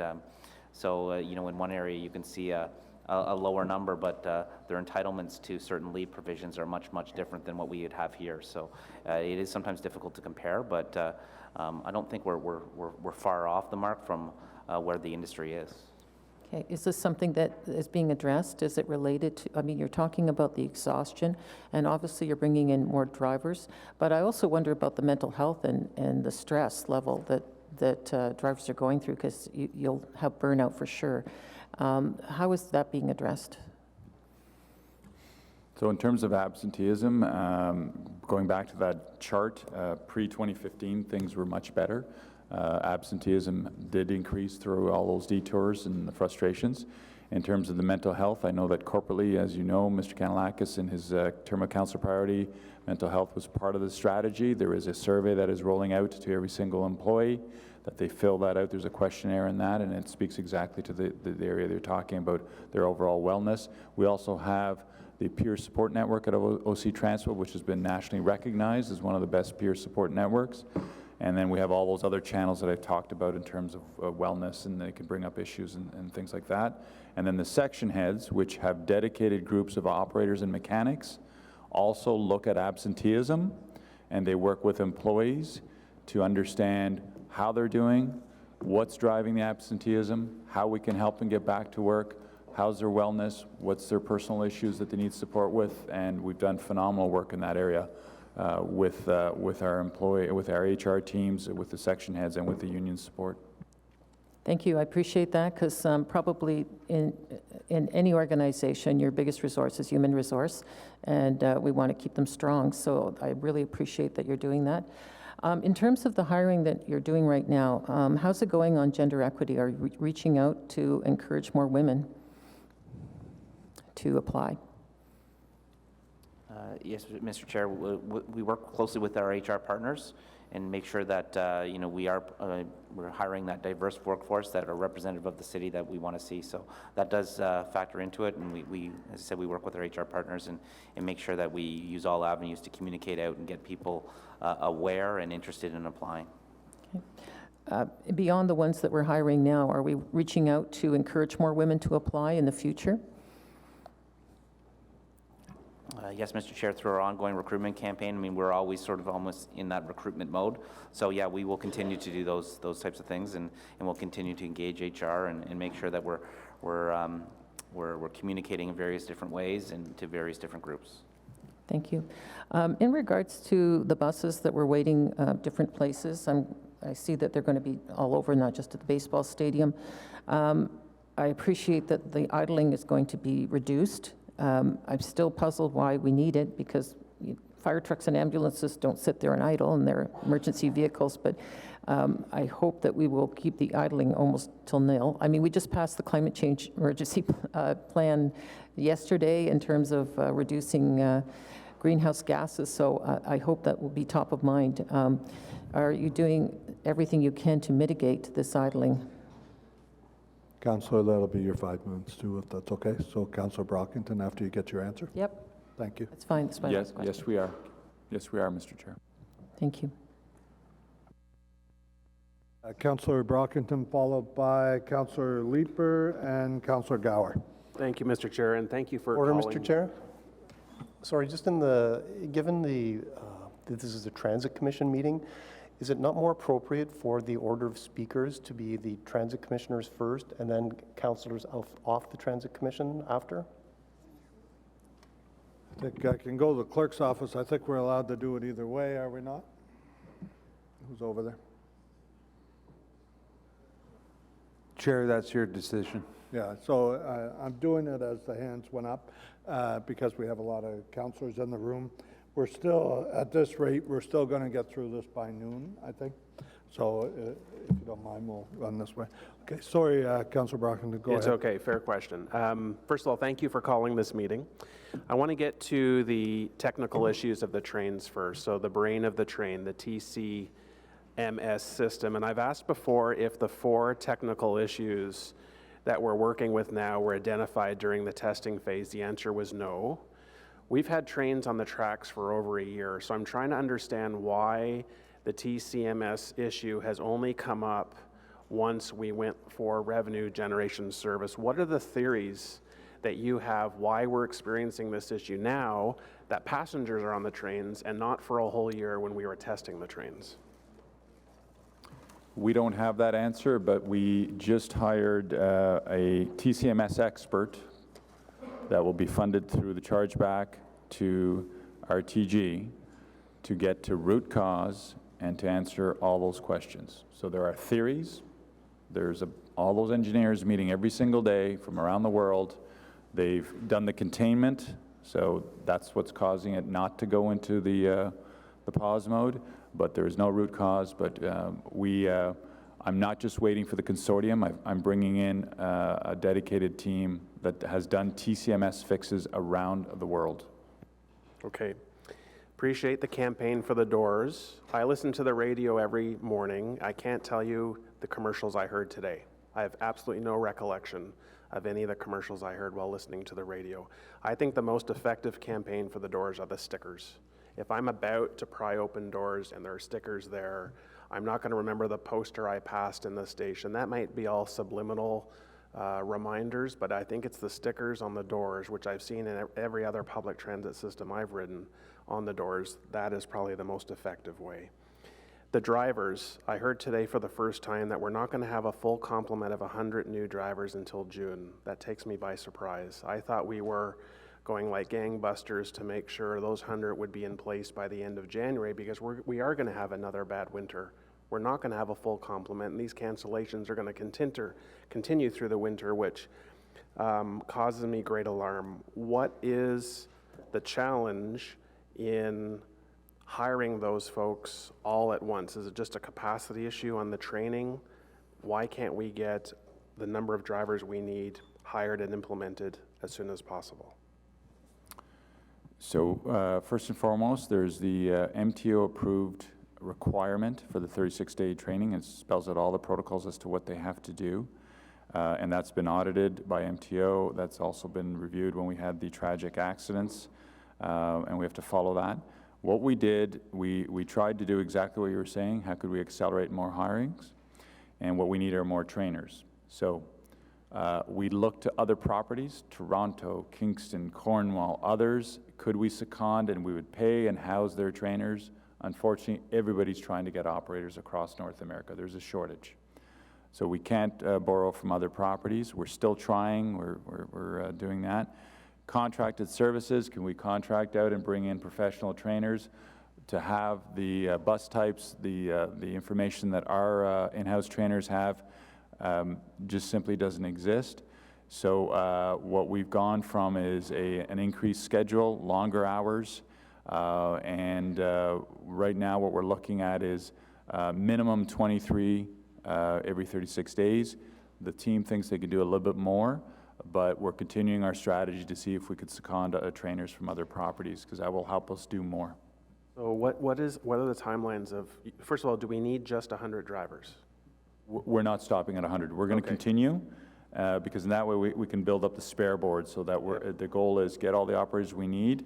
The mitigating factor right now that we've just agreed with the union is we're going to reduce vacation allotments, and we pay them a premium for doing that for that period, which gives us those additional drivers that we need for the service in January.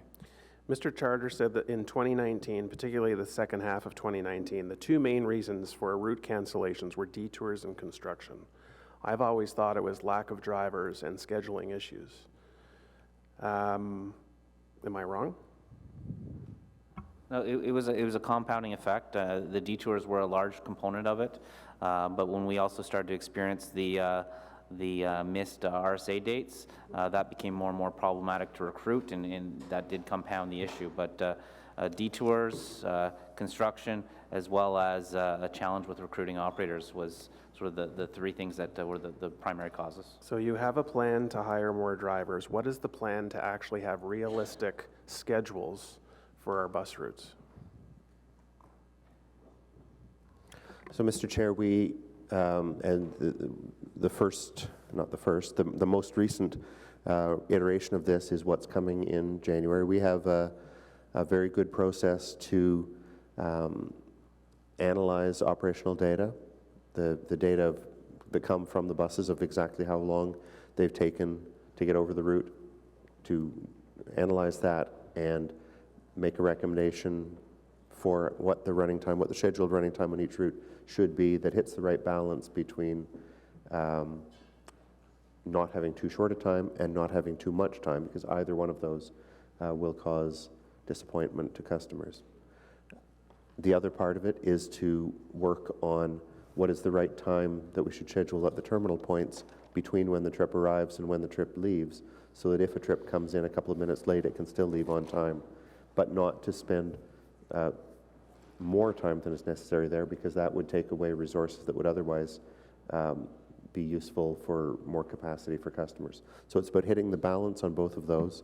What's in the service changes that we emailed to you last week and that'll be in this forthcoming memo are the most recent round of that. They're the first one. It's the first round to be done using the actual operational data that we've been receiving since the major route change on October 4th. And this is a continuing process. There is funding from Council for any additional changes we need to make, and we'll just continue to do this and make more changes. So you quarter. have responded to a number of councillor issues that have been brought to your attention. That's reflected, at least partially reflected in the January changes, but how are you analyzing the scheduling from sort of a macro level? We give you bits of information, but I want to be comforted that you're looking at the schedules from a citywide, a district level, to know that there are some scheduling challenges, problems that need to be fixed. So what assurances do I have that that is being done? Who's actually doing that type of analysis? Mr. Acting Chair, the planning staff does all that, but as I said in my last slide, I think for you to gain that comfort, because you've asked me that before, that I point to the Auditor General, and his review of that will come back with if there are gaps, how do we close them, or if there's concerns or issues, and what are those gaps? Is it we don't have the right staff, we don't use the right methodology, we don't have the right funding source? I could sit here and try to convince you over and over again that we're doing it right, that we have some of the best planners in the industry, that we have some of the best software that runs the algorithm and so forth. But if that doesn't give you the comfort, because it's being asked over and over again, I suggest you talk to the Auditor General, because he can go in as deep and as hard as he wants to look at all this stuff, and I welcome it. I truly welcome it. That if there's improvements to do for the customers and for you as council, we will execute on that front. Can you talk about your plans to bring an annual work plan to the Transit Commission, particularly the main objectives for the LRT, para, and bus service? Absolutely, Councillor. I'm bringing a plan in Q1. We've always said once we got through LRT, we needed to go back to the rhythm of tabling an annual work plan for this committee, and that plan will list every single initiative that we're going to do other than business as normal. We will give you what the output of that is. You will review it. You'll tell us whether or not you want us to proceed on those. You can amend it. I know Councillor Fleury was talking about a motion. I suggested he brings that to that meeting. on performance measurement, and then we report back like other committees do, Hydro Ottawa, Parking Authority, and so forth, which I've done in my previous portfolios. So the following February, we'll come back to you and say, there's what you asked us to do, this is what we did, and we'll have metrics around that. So that's all coming in Q1. Excellent. Just two more questions. One is, another contractor is lined up to take legal action against RTG, I think an elevator contractor now. Previously, I've asked about the risk to the city with the possibility that our maintenance contractor might go bankrupt because of their own financial challenges. Can you reassure us again that that threat is low, if not nil, and that despite some of their financial challenges with their contractors that they've hired to deliver, that the City of Ottawa and RTGM are solid for the next 30 years? So there's multiple questions in there. On the liens, which is what you're seeing out there, our professional advice to you is stay totally out of that and do not concern yourself with that. That's you have thrown that all over to your contractor. That's between them and their subs. We have zero impact in there. As for can any of them go bankrupt or all of them go bankrupt, nobody will ever tell you never, but what you have backstopping you is the scope and scale of those organizations. ACS Dragados, I think it's the third largest construction company in the world. But on top of all that, you have hundreds of millions of dollars of letter of credit and loan guarantees and tools at your disposal, not just pieces of paper, but actual funds that you can access in the event that they go sideways in any way. So you're backstopped very significantly in that eventuality. And it's not hundreds of thousands of dollars, it's tens of millions, hundreds of millions of dollars in terms of various options and scenarios you could do in the event that things start to go commercially wrong. And I understand that concern. I know there's tweets out there right now about SNC-Lavalin, so I totally understand where you're coming from. Thank you. My last question for round one is just regarding station upgrades. Can I get, if I have to file an inquiry, I will, but I just would like to make a request. Since we opened on September 14th to now, part one, and what's planned after today, I'd like to know what station improvements or upgrades have occurred and are planning to happen at Tunney's Pasture, Herdman, and Blair. So I know you've probably sent out dribs and drabs, improvements, modifications that you've made. I just want to see a nice clean summary, those three stations, what have we done already, and what are the plans? And I'll just remind you, I've asked for a quote for that wall to enclose Herdman Station on the north side. I asked this through the budget process. I don't know if a meeting's lined up. I'm not expecting to move that today, but in the lead up to 2021 budget, I want to see a quote at some point. Thank you, Mr. Chair. Thank you, Councillor Brockington. Councillor Leeper. Thanks, Chair. My first question is on behalf of Councillor Fleury, who asked me to look into the geographic disparity in terms of cancelled routes. Councillor Fleury obviously has been carefully tracking cancelled trips in his ward. He believes that there is a higher proportion of cancelled trips in his ward than elsewhere in the city. And he's wondering how the geographic disparity in cancellations can be mitigated. Are there ways in which you can make choices when determining which trips to cancel to reduce the impact on one geographic area versus another? Mr. Chair, I'd make 2 points in response to that question. One is that we have heard this question from Councillor Fleury before. We're happy to look into it further. But our initial work so far shows that trips that are being missed or cancelled are roughly in proportion across the entire system to the amount of service that's provided in that area. So on the routes that we looked at that pass through downtown, the ones that pass through Councillor Fleury's ward, it's slightly less than 20% of all the service that we run, and it's slightly less than 20% of all the trips that are affected. However, there are 2 other aspects that can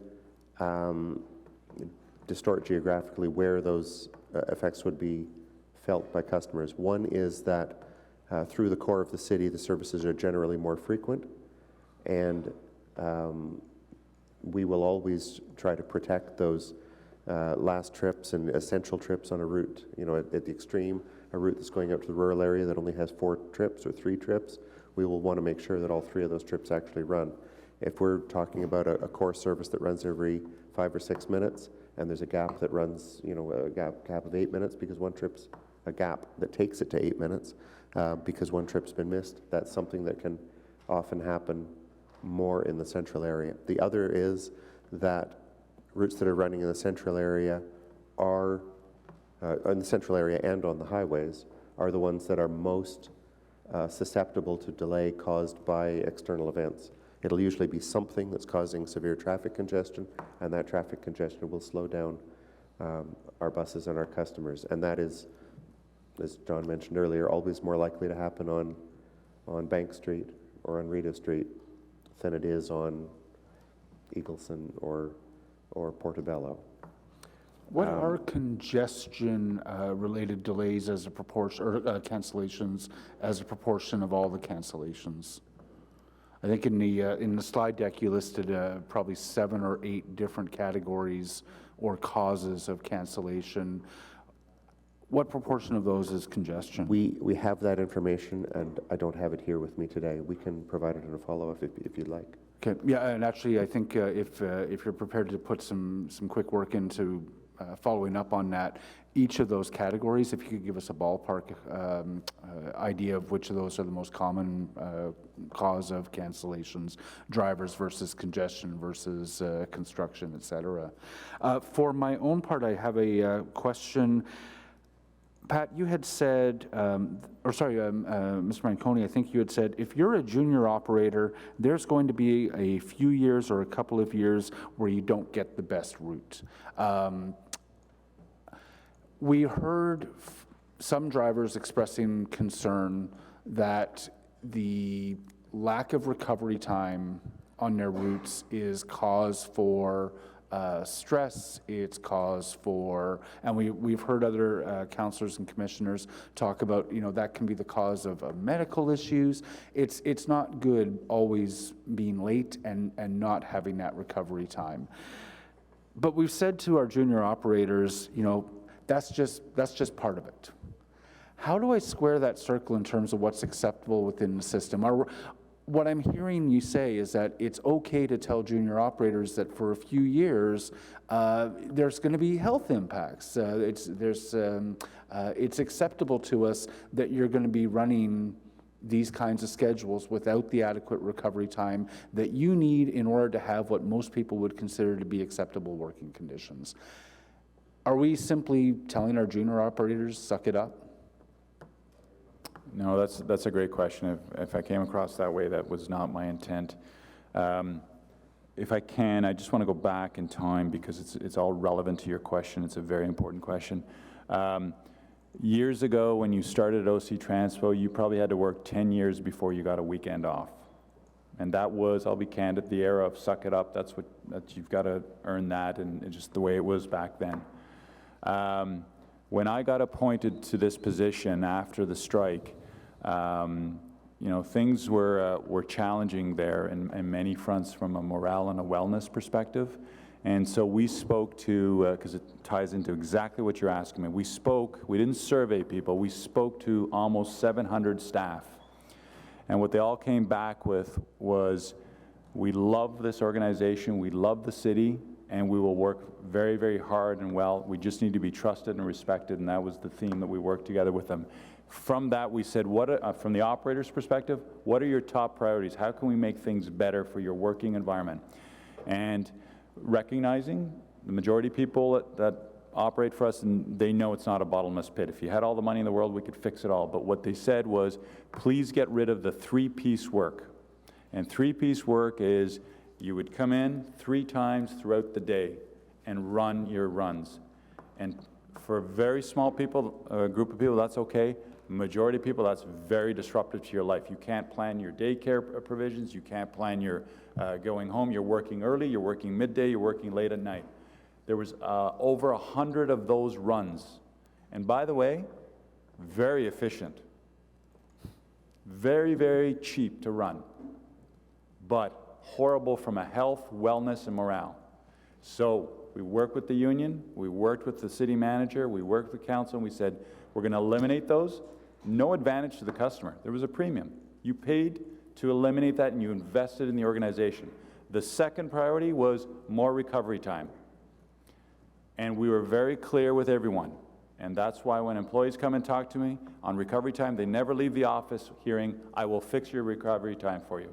It is a multi-year journey to address that recovery time because it's tens of millions of dollars without any direct benefit, there's indirect benefit to the customer.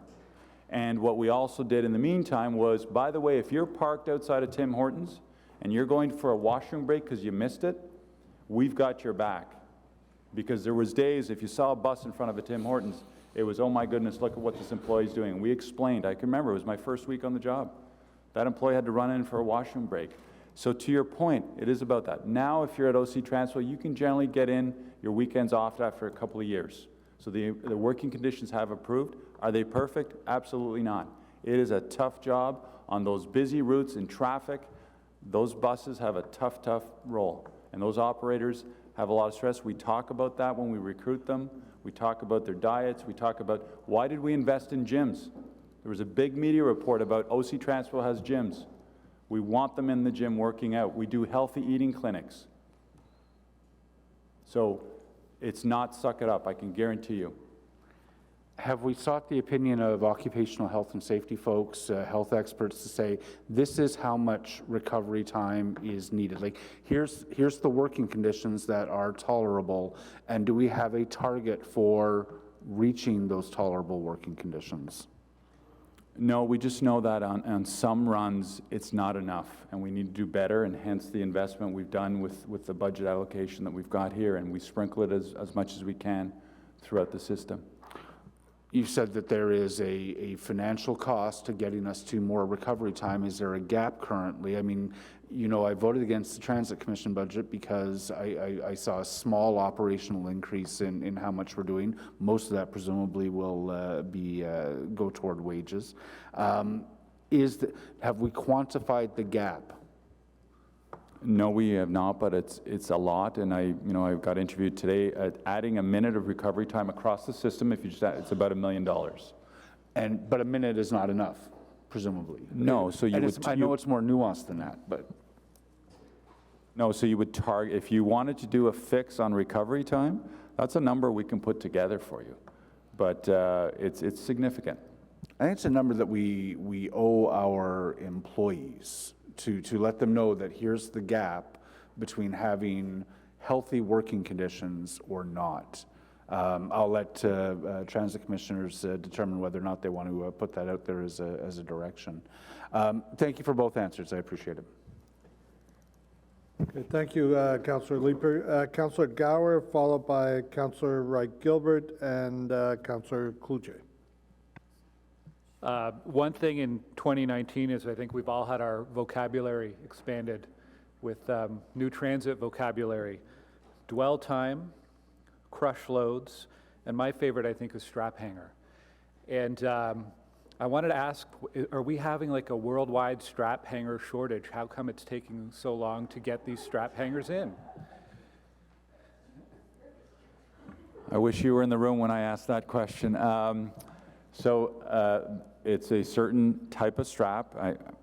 There is a process to these things, and they were able to secure the ones that we have now. They had an alternative one, but it wasn't the same length and so forth, so we said, no, we want the right ones consistent. I don't want to have two types of straps on that. And just to answer the question as to how did we get here, we're paying, rough math, I think just under $200,000 right now to do it. We wanted strap hangers during the design of that train. And unfortunately, welcome to the world of P3s, we asked for a quote and it was $1 million. And we said there's no way we could justify $1 million for strap hangers, so the plan was always to, get into launch state and then we would negotiate a price. So it was always the intent to have strap hangers in there, but there was a heavy, heavy premium that the builder, not the maintainer, wanted. Where do they come from? That's kind of a trivial thing, but. Mr. Morgan's up there. I'll get him to come down here and he can All right, comment. we can get it later. Actually, a little quick follow-up. There was a citizen campaign to suggest people use scarves or other items. Please comment on this advisability from a safety point of view of doing something like that. So all kidding aside on this, I'm going to be very direct. Every single thing that goes onto a train goes through a safety case. And again, I point to bus accidents. When there is an accident, they take all that apart. So it's not because we don't want to just pick any strap. There's a safety protocol for that on those grab bars and so forth, and strength testing and everything else. So do not use anything to improvise as a strap hanger. Okay. I will move on from strap hangers, but one last thought. For transit commissioners, there's an excellent book called Strap Hanger. Might be too late to get it on your Christmas list, but if you get a Chapters gift card, I would highly recommend it. Strap Hanger, written by a guy from Montreal. Okay, more serious things here. Late buses, canceled trips, especially canceled trips. There's a huge gap between public perception and data. The chart that we had up there would seem to clearly show that the bus system is far more reliable than it has ever been in the last few months or few years. The public perception is completely the opposite. So you must have given this some thought. What's going on here? Why is the perception so different from what that graph is showing us? I'll go first, because I think everybody was expecting perfection, and many of you have commented to me that we would sit in this room and say, once we launch LRT, our bus system will become more reliable, and because they're not deadheading through the downtown core, interlined, and so forth. So to me, the way I look at it, this morning I think we had 40 cancellations. If you're that person that got their canceled bus, you don't care what that graph says. Your trip didn't come in. And, but there was, I think we've had 1 or 2 days, there was 0 cancellations in the morning. We didn't hear from anybody then. I think everybody's looking for perfection, and it's not good enough right now. I'm not defending it, but it will never be 100% in mixed traffic. And it will become much, much better. The system is still not stable, and we need to get it stable. And so there's a perception issue, but there's also a reality issue that in areas it's not performing well, and it has to perform better. I would suggest one of the issues around the perception is, I think the graph was showing, was it showing canceled routes, or was it showing, I don't know if we can put it back up. It's cancellations. And one of the things that I consistently hear from residents, especially in the afternoon trips home from Tunney's, a bus like the 263, which runs every 30 minutes, there are times when that bus, one of the runs is running 15 or 20 minutes late. That's could be a 45 to 50-minute wait for a 263 if that's the route you rely on. And as far as I can tell, there's no communications mechanism, no customer service mechanism to alert people about a delay that long, and it is significant. So have you thought about, is there, through the improvements in customer service, do you have plans to improve notification to riders when there are buses that are not necessarily canceled, but are going to be more than 10 or 15 minutes delayed on a low-frequency route? Mr. Chair, we have, excuse me, we have new software which we have purchased and is being set up for our system that will give us better predictions of departure times from initial stations or initial stops on on many bus routes. I won't say every, because it's a very complex calculation to predict. All the information, the real-time information that we have been providing these last few years is about what time do we expect the bus to get to your stop, the stop you're asking about, based on 2 things. Where is the bus right now? And how long does it usually take to get from the point where the bus is right now to the point you're asking about? What is the scheduled time from where the bus is now? So if the bus is normally doing this, but is held up by 3 minutes before it gets to the first one, we will say, expect it to come at 6:11 rather than 6:08, where you are right now. We in our current system, we can't do that until the bus starts moving on the route. We have no ability to look at what that bus is doing before it starts the route. I know you all know, I'll just say as a reminder, we were the first transit agency to provide real-time information across the system. We were the first, certainly the first in Canada, the first of any size. The only ones that had tested it before, I recall Saskatoon and Guelph trying it out. We brought it in and published it for everybody, for the whole system, before it became a mainstream feature. The result of that, however, is that we're working now with the oldest home-built algorithms and software, and we are now replacing it with commercial software using all the latest math, all the latest thinking of how you can predict this information. So the new software that we're buying has the data analysis ability to look back at what that bus is supposed to do before it comes to that first stop. Is it coming off another route? Is it coming in from the garage? Is it sitting at that point waiting? And it has the analytical strength to look back to where that bus is now and predict what it will likely do in the future. It won't be perfect, it'll be better. That software, excuse me, as I say, is still in development. We will have initial parts of it ready to roll out during 2020.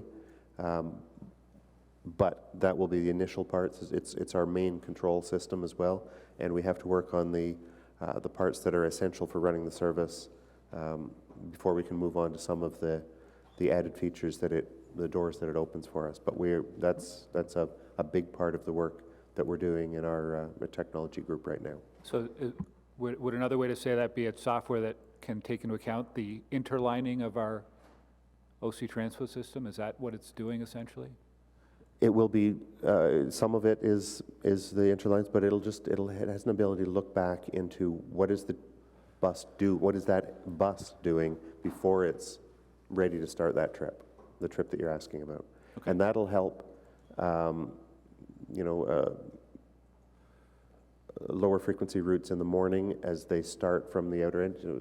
In your example, at 262, if you're just around the corner in Westridge and it hasn't started yet at Kittiwake, then you don't know. Once it started, you go, oh, the bus is coming 3 minutes late. Oh, if I'd only had known it was 3 minutes, I would have done. But more important than that for us now with the new route system is being able to provide better information at Herdman, at Blair, at Tunney's, at Saint Laurent for the buses that are meant to leave there at this time, this time, this time. If that bus is held up getting to that point and Control Center hasn't been able to take control action to slot another bus in to cover that trip, we'd like to be able to tell customers that trip's coming in 7 minutes rather than 4 minutes or whatever the time is. Okay, that can't come soon enough. It's absolutely essential to addressing a serious customer service issue right now, so thank you. I have a quick question, then I'll quick wrap up. November 6th, this commission passed a motion about getting more regular reporting and issues tracking updates, and I know I've spoken with Mr. Manconi, but for the benefit of the rest of the commissioners, can you just give a quick update on when we should expect to start seeing that? Mr. Chair, yes, we've drafted that, and we're looking forward to reviewing it with you, the chair, and with Councillor Gower over the next few days so that we can start rolling that out soon. Okay. And as a quick wrap, I was going to ask it as a question, but I think it's more of a statement. Just to staff, we need to know what support you need, whether that is around resources, whether that is around communications. I've already heard a few things here where, and I think other commissioners probably have too, where we go, if only we had known that, we could have approached this differently. And so it's a request to you, just let us know what you need. We all want to improve our transit service, and we're all here to support OC Transpo in doing that. Thank you, Mr. Chair. Thank you, Councillor Gower. Commissioner Wright-Gilbert. Thank you, Mr. Chair. I want to go back to the issue about the Parliament Station odor, and I thank you for providing us an update on that today. I'm still a little bit unclear. So if we cast our minds back to September 18th at this meeting, Commissioner Caricato actually brought up the issue of the odor at Parliament Station, and at that time we were told that it was as a result of buildup of moisture in the escalator pit. A couple weeks later, on October 3rd, it was actually Mr. Charter who sent an email to News Talk 580 CFRA. He provided more information. It was a sump pump failure, but that the repairs have been made, the pits have been cleaned, and steps have been taken to eliminate the accumulation of moisture, and that's a direct quote. And that a sealant material was used to prevent fruit-shear leaks, and it's that sealant that is causing the smell while it continues to dry, and that's also a direct quote. It wasn't until the November 6th meeting of the Transit Commission that it was actually Mr. Morgan who informed this commission that the odor was actually caused by a puncture in a sewer line, which we now know is the case, in a couple of locations by the rods that were used to keep things in place, and that RTG was tasked in November to repair the punctures. But we now know, as a result of Ms. Chianello's article for the CBC, that the city was aware of the puncture on August 9th. So what I think I want to do is to afford city staff the opportunity to explain how the connection was not made between there is an odor of sewage in Parliament Station since the line opened, to it takes until November to make the connection between, oh, there's a puncture in a sewage line, we know this in August, but it's November until we actually make that connection. I want to afford staff the opportunity to clarify that. No, thank you for that, and great question. I'm going to let Mr. Morgan walk through that. So I think in November, Mr. Chair, we tried to, or I at least at the time, tried to identify that it was a working theory that was contributing to the smell. So when we go back and look at the records for when the puncture actually occurred in the tunnel, the puncture occurred in 2015. That's when those rock bolts were installed at that location. That's where when they would have punctured the sewer. So in reviewing that issue with RTG, the nature and the design of those rock bolts shouldn't have contributed to a problem. The rock bolts are installed, they're 6 to 8 meters long, they're filled with an injection grouting to prevent water leaking through. The location is 100 meters away from the actual location of the smell in Parliament Station. So there was a number of kind of contributing elements that led us to believe that potentially it was a contributor. We absolutely know that the failure of the sump pump led to some buildup of liquid, and that liquid did not smell good and was contributing to a smell. And so correcting the sump pump, doing additional injection grouting to prevent additional liquid from getting into that area, drying it, obviously applying the deodorizer. It's questionable whether the deodorizer was helpful or a hindrance to the overall smell at that location. And then subsequently the repair to the sewer pipe, where they had to essentially go in with robotically and cut out the anchors, reline the sewer pipe. That was completed last week. All of those are contributing factors to this issue. It wasn't a single thing. If the sump pump hadn't failed, we may never have known of that issue at that location. We're still monitoring the issue. We still need to make sure that that it's resolved. And so I'm wanting to make sure. I don't want to declare success and then a week later find that there's still complaints about smell in that location. Thank you. I appreciate the additional information, but my original question still stands, which is, how is it possible that the city knew about a puncture in a sewer line in August of 2019, and it was a working theory in November that was causing the smell of sewage in Parliament Station? Now, I can appreciate that the puncture happened in 2015 and that it was 100 meters away. However, that's 4 years of leaking sewage into the area. So, I mean, it doesn't take a genius to think that perhaps it traveled a bit. And so my question stands is that how did we not make the connection between, we know there's a punctured sewer line and Parliament smells like sewage? I don't fully understand how we didn't make that connection. So it was RTG who installed the rock bolts, and they had people working in that area for 4 years. And there was never a complaint about smell at that location. So we went back to RTG and we asked them for clarification, for feedback, and they do not believe it's connected. Okay, I don't believe that my question has yet to be answered, so Mr. Manconi, I don't know if you want to jump in. Certainly. I think, I know, because I was in that station many, many, many times. There was no odor smell in Parliament in those periods, 2015 forward. And so The sewer department was running a camera down that line in August and noticed the rock bolts. But there was no connection made to any, so it's not like, oh, we knew about it and we didn't do anything about it. It was, no, by the way, there's some rock bolts in here, we'll look at it. And then in September, the line opens up and we start to get these complaints, and it smelled. I know, I went down there the day of the opening, the day after the opening, and then everybody started focusing on what could be the issue. Was it the sump pump? Was it the sealant? Whatever. And as Mr. Morgan said, we're not even sure we've got this thing figured out. Was it the sewage? Nobody can tell us whether or not it was the sewage, the sump pump, or the other issues. Okay, let me put it to you this way. Was OC Transpo, you, your staff, those folks, aware in August that there was the discovery of the sewage pipe being punctured, or was it the city? Because I mean, obviously the city is a big organization. I work for the federal government. We don't always know what we're up to. So was OC Transpo aware of the sewage pipe being punctured in several locations on August 9th? Or was it some other, you said it was the sewer people, that's not right, but in the city? We're all part of the city, so we're a department of the city. I get that. So the sewage crew saw that. And did someone in Mr. Morgan's large organization know about that? Perhaps, I don't know. I can tell you that the minute Mr. Morgan found out about it, he escalated to us and we escalated to you in terms of the issue. So great, excellent. So that was in November then, that Mr. Morgan knew about the sewage pipe puncture, because that's when we knew about it. The theory about that being the possible connection to the smell got brought to my attention. We brought it in the update to you, and that's when we tabled it with you. Okay. So I appreciate that you said that you're not entirely sure that the measures that we've taken have fixed the odor. I can tell you that I was there this morning. It's not smelling good, I'm not gonna lie to you. So I can appreciate that it's something that we're still monitoring. So that's fine. I'll move off of the odor, because it's not a pleasant subject.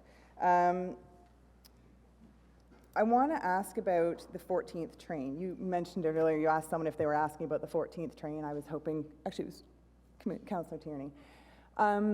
The 14th train that we've heard about for a couple of months, is that making an appearance soon? Is it? You'll start to see the testing of it in the coming days, if not the next week or so. Okay, excellent.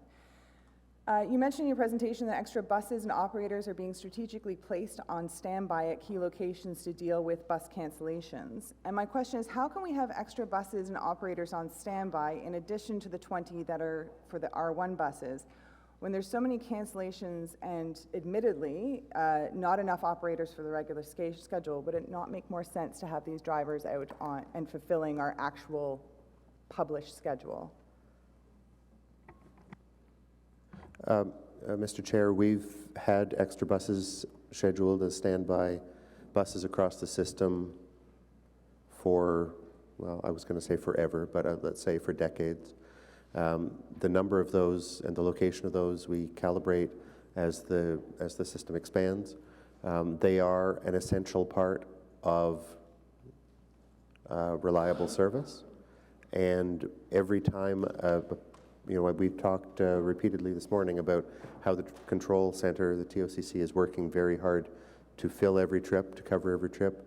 The majority of potential trips that could be canceled are always filled by an extra bus that's standing by somewhere out in the city, or someone agreeing to work a few minutes of overtime, or someone who's sitting in the garage being put on a bus and sent out to cover trip. The majority of problems, and I don't have the figure here today, are covered and are invisible to customers, except that they might see a different operator than they would normally, or except that they see a different vehicle type than they would normally, a larger or smaller bus.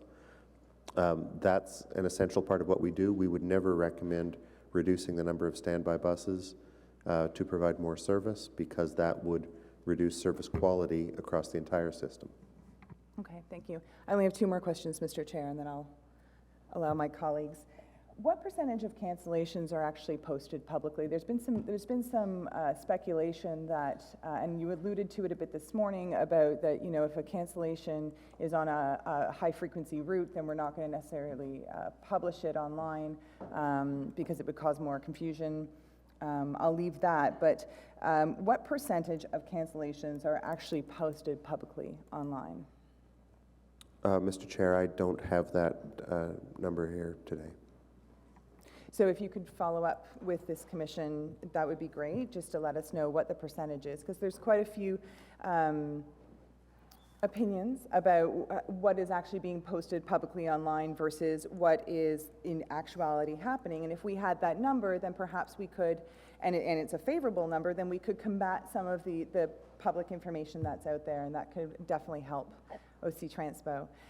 My last question is actually about something that was mentioned during the meeting about 20 minutes ago. Mr. Manconi stated that we've, quote, agreed with the union that we will decrease vacation allotments and pay out for vacation. Is this mandatory for all drivers, or is it voluntary?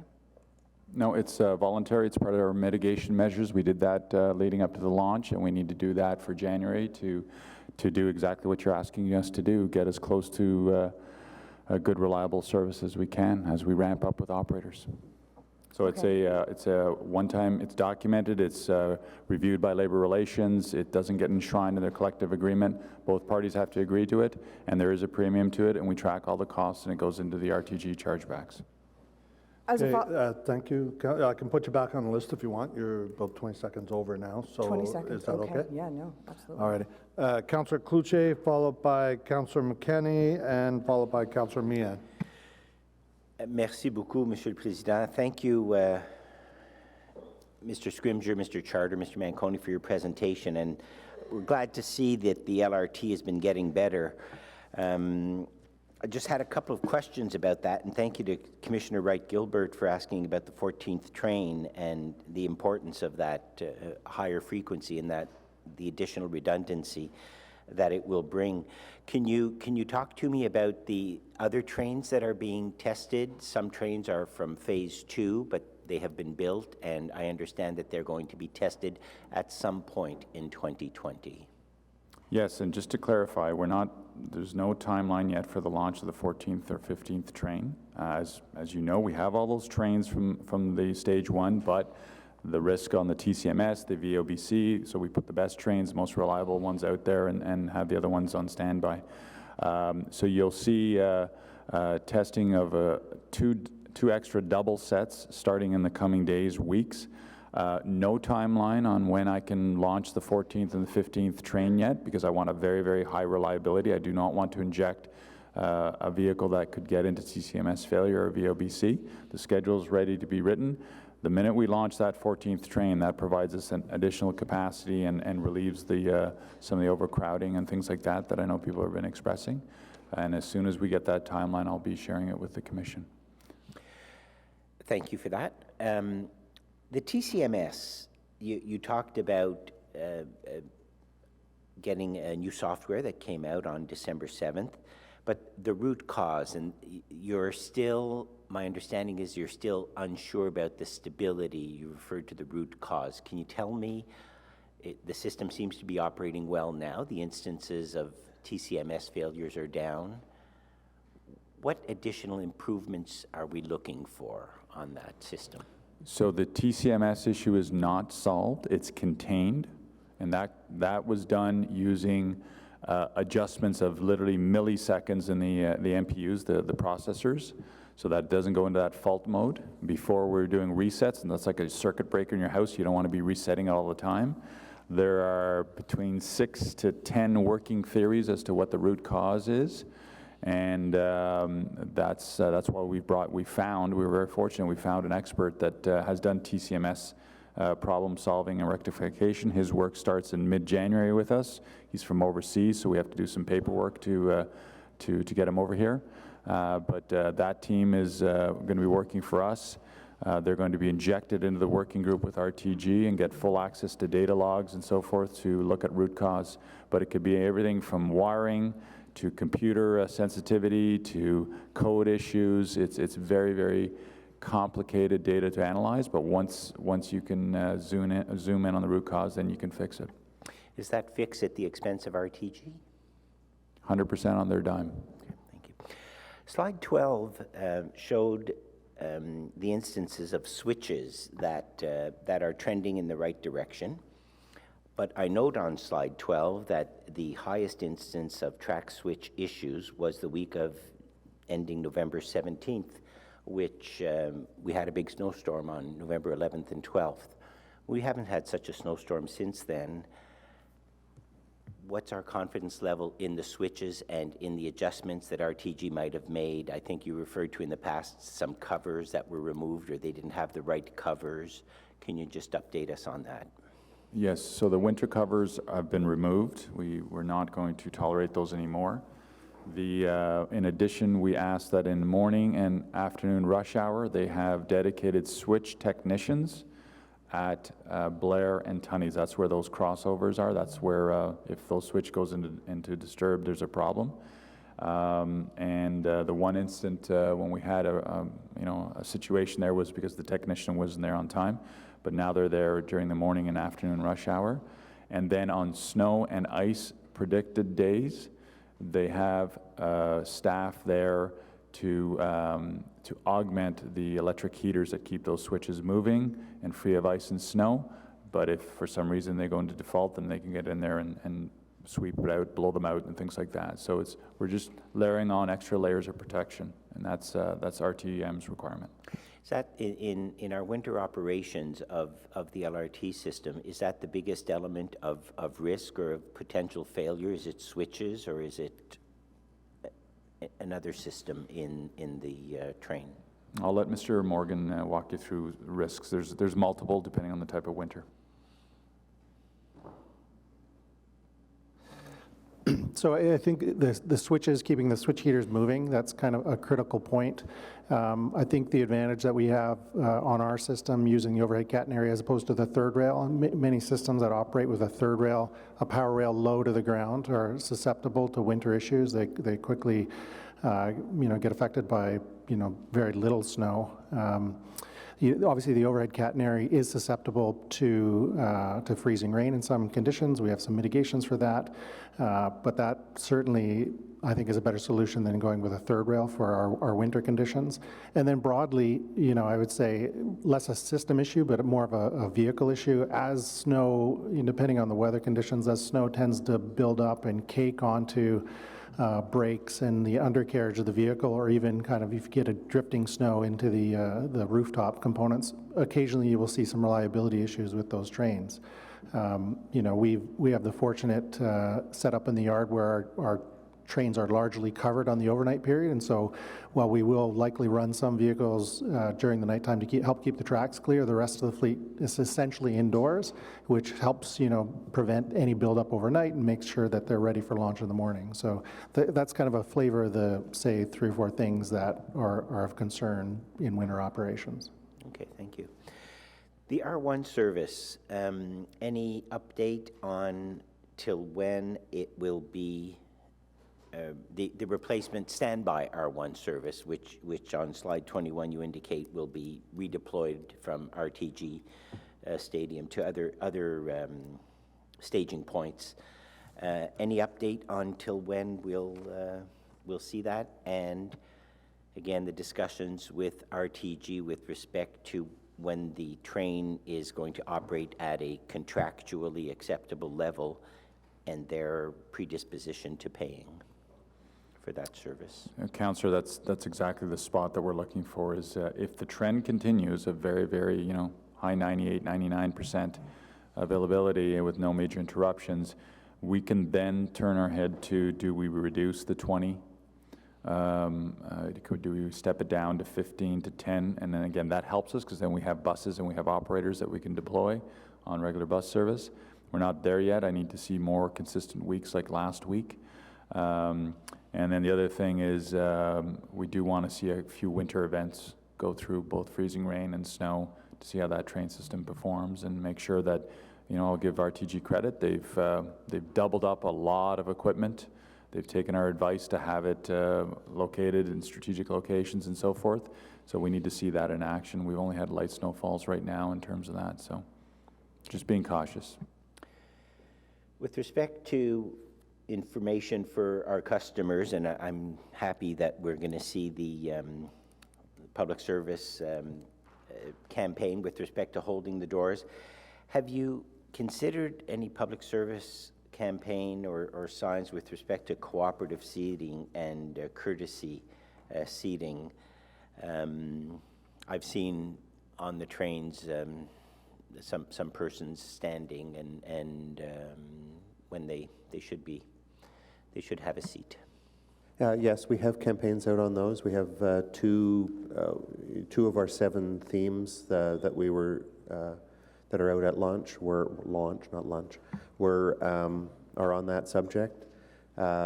Those posters are up in all stations and on all trains, and we've had little short animated videos appearing across the internet on YouTube and Facebook and places like that. We have always been ready to respond with the number of impressions we put out for each of these 7 campaigns, depending on what we found to be most important. It was identified quite early on that doors were the most important thing that we needed people to understand, so we ramped up in the ways we talked about earlier, information on those points. We're also looking to expand that to more than 7 topics. 7 was the ones that we thought we could bombard people with at the beginning of train operation. We'll be adding to that more topics, more advice to customers on what to do and not to do to be courteous to their fellow customers, and we will continue to adapt that as time goes on, depending on what issues we need to resolve. But that's already, that was more of an issue that we were communicating initially than doors. It's just that we ramped up doors, and we've been talking about doors more since October. Okay. With respect to door operations and educating our customers with respect to informing our customers with respect to door operations, the plan was originally to have the configuration of the doors to change during the winter months so that it might be a push-button operation. Is that still the plan, and what would be the information campaign with respect to that? We would love to change to that, but we don't want to do that until I have clear line of sight on the doors in terms of where they're going with their fixes. They have to recalibrate them, so forth. We are being very cautious right now. The system's running well. I don't want to introduce change that causes it to get into delay mode for our customers. So we're getting a full assessment on the doors. There's lots of engineers and door specialists looking at what we have to do and the timelines for that. Okay. I saw some media, or could have been on Twitter over the weekend, with respect to a frozen surface at Blair Station that was blocked off, a section that was blocked off to a frozen surface. Is there, the platforms are heated, was that a one-off occurrence, or have we found that the heated platforms to be effective in that type of weather situation? Yes, Mr. Chair. The majority of the outdoor station platforms are heated, but there are sections such as the inner concourse area or the inner part of the platform that is not heated. That is something that RTM and RTG recognize that they need to focus on, doing some pre-soaking or pre-salting when there is an event that's coming. So the heaters are effective, but they're mostly at the loading sections for people who are loading on and off the train. But some of the other areas aren't necessarily heat traced, so they need to make sure that they're doing a better job of pre-soaking, as I said, or putting salt down in advance of that. Okay, thank you. Okay, thank you, Councillor Cloutier. Councillor McKenney, followed by Meehan, followed by Commissioner Olson, please. Thank you, Chair. Listen, I just want to, I want to talk about the reliability of our bus system. It is, again, I go back to almost every message I get, certainly what we see in the media, what we see social media, the operator that came forward last week pretty well said what most people who talk to me anyway are thinking. So I don't want to walk away from here today with the message that everything is fine and it's as planned, because then I don't really have any confidence that anything's going to change, and things need to change.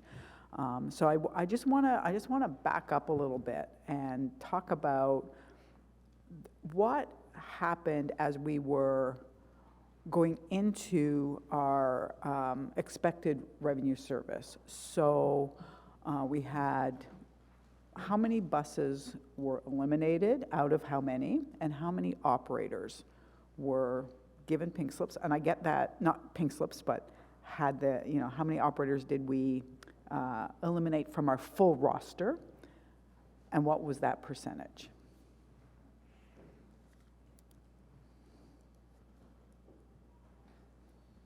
Sorry, the first part was what, Councillor? Buses, the number of buses, and then the number of operators. Yeah.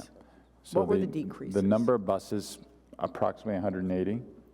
The operators, the estimate, when we first started this way back, was around just over 600 was the number. Nobody got let go. Mm-hmm. We managed vacancies, retirements, because we, a workforce of 1,500, you can imagine every single year you've got high attrition numbers. So we managed vacancies, retirees, and we offered premiums for people to do extra work in lieu of hiring and then firing or laying off within weeks or months. And it got tougher and tougher with those 4 delays that I think some people are forgetting, that, oh, we're just around the corner. Or, remember, RTG stood in this room and said, we've got March, we'll get you March. And that changes again and changes again and so forth. So, and by the way, on your opening comment, if we're leaving you the impression that everything's perfect, that is not my message to you today. Far from perfect. No, that's not my message either. My message is rail is performing well lately. Yep. Bus, we hear the customers loud and clear. We hear the operators loud and clear. We got a lot of work to do on bus service. Okay, I appreciate that. So the reduction in the number of buses and the reduction in the number of operators, understanding that it happened through attrition, that's not my point. We're now reversing that. Why? What was the rationale for taking that service when we launched light rail, or as we were going to launch light rail? It was only replacing what was already there. It was replacing bus rapid transit. It was replacing the people who are already moving along that line. I'm not sure, and I'm not a transit planner, but I'm not sure what rationale was used to say, now we need less bus service, when in fact, we were only, and that wasn't your decision to move it along. It was, that was a decision made a few years ago, a wrong decision, but, in my opinion. But what rationale then was used to say, well, now we need less buses? Because we really weren't adding capacity to the entire network. We were just replacing what was there. So 9 years ago, when this project came together, there was very good thought process of, if you move to light rail, you can move more people more efficiently, lower costs, with fewer buses and fewer operators. There's no doubt about that. That's simple math to calculate that. Whether we all want to accept it or be comfortable with it, there was also a financial reduction that had to come out of OC Transpo's bottom line. I inherited all those numbers. This team inherited all those numbers, and that's my point. And it was, depending who you asked, it was somewhere between $10 and $14 million for fewer buses and fewer operators. And you go back to all my presentations when I inherited the file about not just run OC Transpo, but build it, and I brought you updates on this is our estimate on that. Now, there is definitely a reduction in the bus fleet and the operators and the mechanics to run that service. In stage 1, that's your biggest reduction. Stage 2, it's less because you're getting further out on that. Was the estimate perfect? Obviously not. Mr. Scrimger took both the financial target and the math associated with reducing that. Now, I can tell you, this team adjusted those earlier estimates. They were much, much higher. And that all ties into your financial affordability plan. It's built on LRT will save you money, become more efficient, and then you can afford things down the road. And I'm not saying it was a flawed process. Was it perfect? No, and things changed. Your economy changed, your ridership changed, and so forth. So that was the best available information from Mr. Scrimgeour and his team to shrink the operation to match them. And we didn't take it as deep as originally estimated. We actually made it, I know I sat in Mr. Kirkpatrick's office with Marion Similak and said those targets, those objectives that were set were way too high. And we brought them back. I can tell you, I hear about what's your ridership bump estimates. There was people estimating 9–10% ridership increases. And those were brought down too. What's your budget forecast for ridership? It's not 10%. We've brought them more conservatively. You know, Councillor Haya work. Be conservative. If you exceed that, that's a bonus to all of us. So how far are we off is the question. Is it the 40 buses? I don't know. But it was always planned to do an adjustment, and in the 2020 budget, there was a bookmark where Marion and myself and others said we should invest further in reliability and in the growth areas. You've all talked about those gaps. So how far are we off? Don't know, but that was always the game plan to adjust. We never anticipated it would be perfect, and like I said, we're not at perfect. But I will repeat my point. And my point is that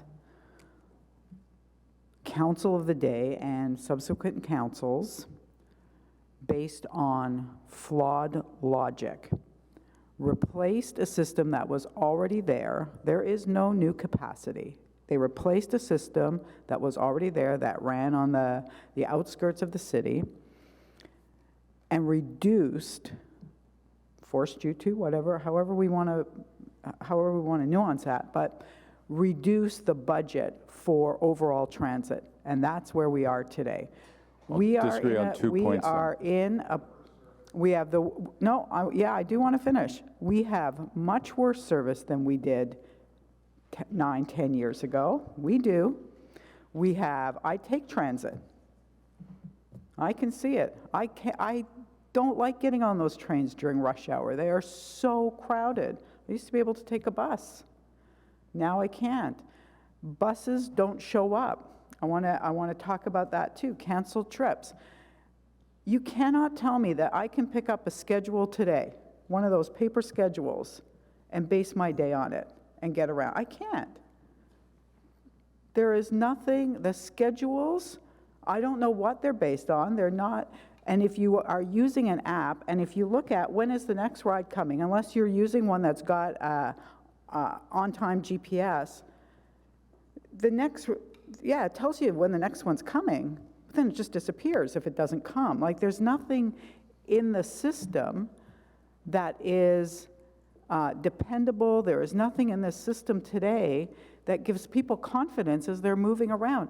And let's talk about weekends when actually people who are lower income have to get around on the bus. They're not just coming into work, from other parts of the city, but they're lower income. They've got to do their groceries, get their kids around, and weekends is when we have the most unreliable service. So here we are today.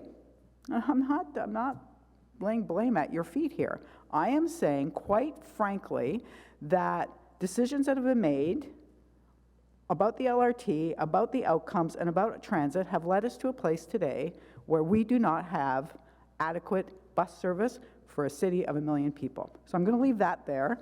I want to... Thank you, Councillor. Thank you. That's your time, if that's where you want to stop. Do you want to go back on the list? I'll definitely go back on the list. Thank you. Okay, thank you. Councillor Meehan. Thank you, Chair. Mr. Manconi, earlier today you said you thought there were 40 trip cancellations. Is that correct? I just doubled it. It was 40 for operators. It's 63 total is what that was a couple hours ago. Okay. My information says that we were 52 canceled trips as of 8 a.m. this morning and a shortage of 70 drivers. So the reason for most of those cancellations was that we just didn't have the operators. This is getting to be pretty regular, and it's pretty scary. And I'm just wondering, do you have a plan? I mean, aside from, I know that we're going to hire 23 more drivers, and we're going to have a complement of 100 by June, but what is the plan to mitigate this? Because I don't have the confidence that we're going to get out from underneath this. We're going to have this level of cancellations, and maybe even more over the winter time. I've shared with the commission the plan. Sorry, I was sitting over the side. We don't often get the audio. Can you just give me, the plan is to hire more drivers? We are hiring more drivers. We are working with the operators to see as much overtime as we can. We're in a rough period of time right now with December. I've said that the team is exhausted. We are having some rough days. We're having some good days. Weekends are particularly challenging because, you know, we can't even ask those people that are on the 20 dedicated buses to come in on the weekend. That's how we suddenly tanked on the weekends. We had those operators that were on the R1, they were booking the overtime to cover the weekend piece. So yeah, for December, we're in a bit of a rough spot right now. The hiring started before budget was even approved in terms of the preliminary assessments, and we have a full class that's starting on December 23rd. Okay. The 20 new buses and the operators that we brought online, are they in fact all receiving overtime at this point? You're talking about the 20 dedicated R1 ones? No, the 20 new buses that we added, I guess, was it, when was that, Steve? No, we've, the buses that the mayor announced earlier was 40. I'm just there's 20 new buses, I'm told, that where the operators are all getting overtime in order to man those buses. They are. It's the 21 R1 standby buses. They're all on premium time, yes. Okay, and is it in fact true that sometimes there are garage staff that are sitting at the wheels of some of those buses because we don't have drivers? Could that be in fact happening? No, not that I'm aware of. I don't believe so, no. We staff those. Those are priority routes for our operators to be on, and you know, that's something I can look into further, but no, I would be very surprised if that is the case. Okay. Besides the vacation pay buyback that is going to start happening in January, if that doesn't in fact result in more drivers coming into work, will OC Transpo be looking at mitigation pay again in order to entice the drivers to work? Yes. And is that going to be triple time as it was in the past?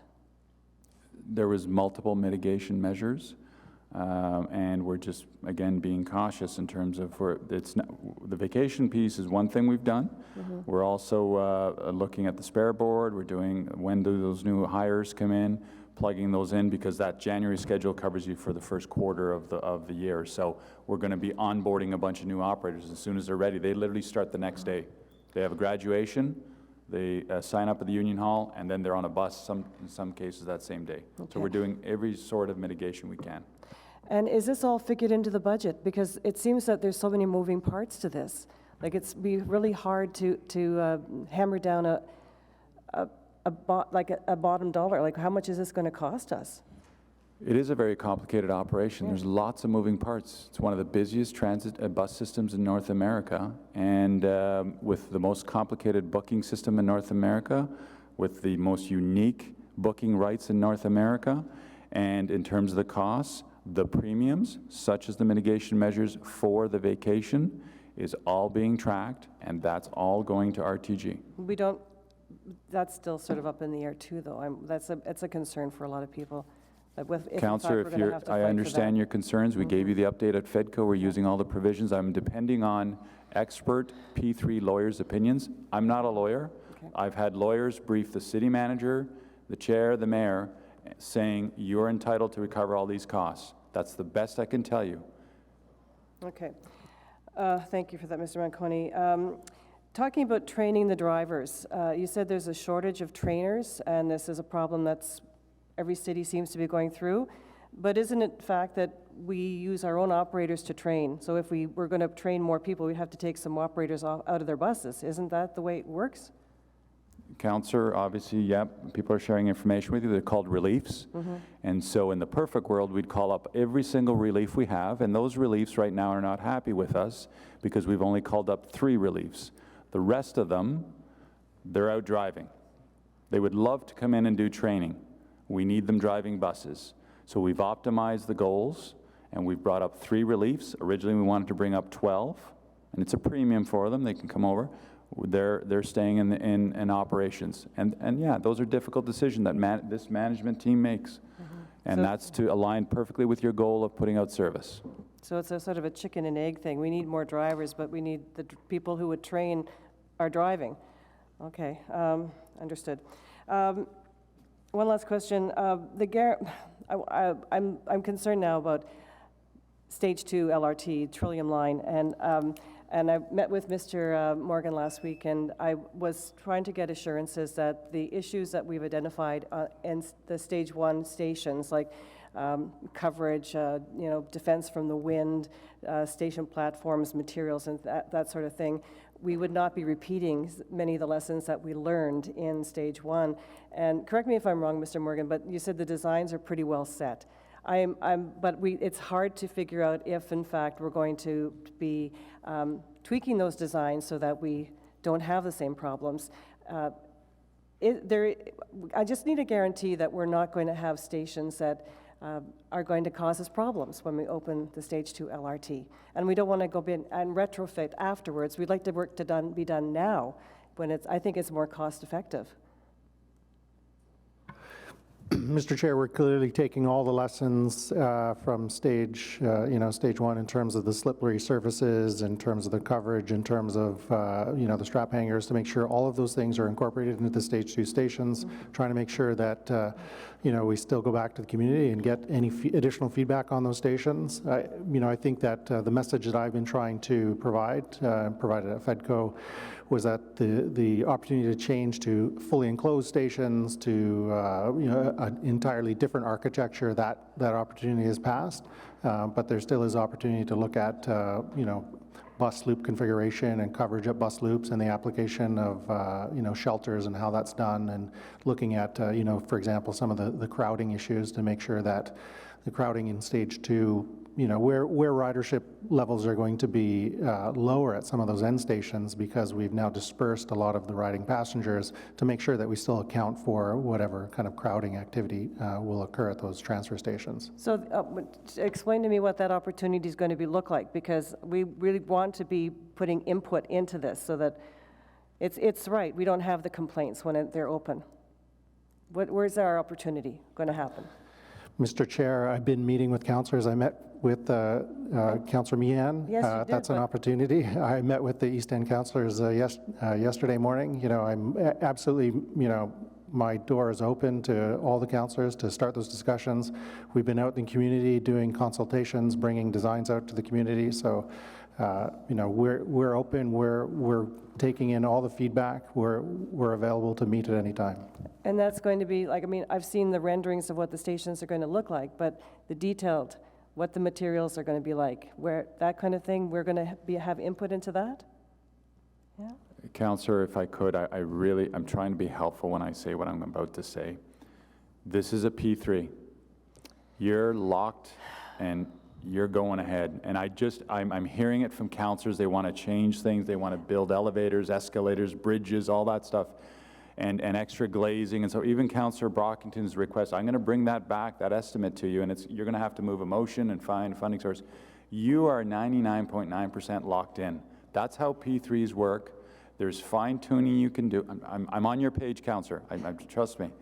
I don't want you to think that you're going to be able to go in and start doing significant designs right down to quality finishes and colors and textures and things like that. It's simply not the way it works. Well, I think then maybe we should Councillor Meehan, can I just P3s? interject something here for you? Yeah. You got 30 seconds left. The Stage 2 questions, the design, all that's all for FEDCO. We're dealing with the transit update of the operations today. Yeah. So if it's okay, if you can hold those for Sorry, FEDCO? I know there were other questions, so I'm sorry. Just one last question. Is OC Transport Management, are you eligible for bonuses this year? Councillor, I'm not going to get into our private labor relations matters. I think that's a fair question. You could ask the city manager that, Councillor. Those questions go to the city manager. You're not supposed to be asking managers what their pays are or bonuses or anything. I'm not asking So, how much, I'm just wondering if there's a bonus that's out there eligible for bonuses this Direct year. it to the city manager. I'm sure you'll get an answer. Thank you. Okay.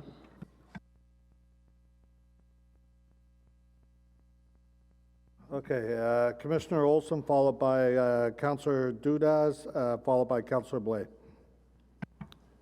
Thank you, Mr. Chair. Mr. Manconi, for the January service changes, what is the source of funds for them? Is it all new money?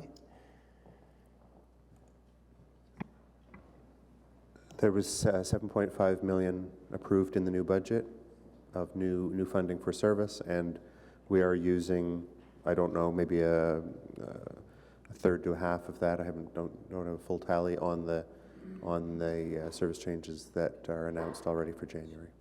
Okay, thank you. With respect to the cancellations, and I know this has been a big topic, and I heard Councillor McKenney say that service was better, 10 years ago, and I don't live downtown. I didn't 10 years ago, so my memory is a little bit different. I just wonder, from your perspective, what do the actual data say? There were cancellations, obviously, before now. There were cancellations 10 years ago. Are we getting better? Are we getting worse? Mr. Chair, there was a long time that cancellations were very stable at around, that service delivery was very stable at around 98.5%. So in other words, cancellations at 1.5%. There was a discussion longer ago than I can remember when it was, but certainly after I started here, long before I was in this job, and my colleagues in their jobs, there was a discussion about what would it take to increase that number. How much money would you have to put into the budget to bring 98.5 up to 99 or 99 point something? And there was also a very serious discussion about how much savings could be extracted from the budget by reducing that down to 97%. In the end, neither of those was made as a policy decision of council. So we went along at 98.5%, and you can see it in the beginning of the chart that Troy showed earlier, and we stayed in that range until we got into the detours and until we got into the missed delivery of the line and all of the things that created, and that's what pushed it up to the 5% cancellations that you saw in that chart, the peak. And then you see it drop back down to where we are right now, about 98.5%. What we need to do now, what we hope we will do now, is get the stability so that we're not bouncing up and down different week to week, except during those weeks where there's external events that we can't avoid, and that we're not bouncing up and down between weekends and weekdays. When we can get to the consistent rate that the service runs at this level, that our standby buses and other measures that we use, the spare board, are enough to fill most of the gaps that occur, then we'll be back into stability. Council hasn't changed their direction to us, so we need to get back to a point of stability where people can count on the bus and the train coming almost all the time, but can expect that sometimes, rare occasions, something happens to interrupt their trip. Okay. How long have you been tweeting the cancellations of at least some of the routes? I'm not sure. I can check. It's a few years ago. We just started publishing the same alerts that we were already sending to people who subscribed. We, after Twitter came along, we said, well, let's publish them over there too, make them more accessible to people. I can find out. It's been a few years. It's not a huge deal. But before Twitter, was there any opportunity to communicate in real time canceled routes? Yes, exactly the same way we still do now. The primary, the notifications, the manual notifications, still go out to the people who subscribe to either email or text notifications by route. and they're all posted on the web. So those have been there since the beginning of when we started doing that. Later on, we added those two Twitter channels as a way of aggregating all of them. Okay. I've heard reports of panhandlers in some of the trains going around asking for handouts.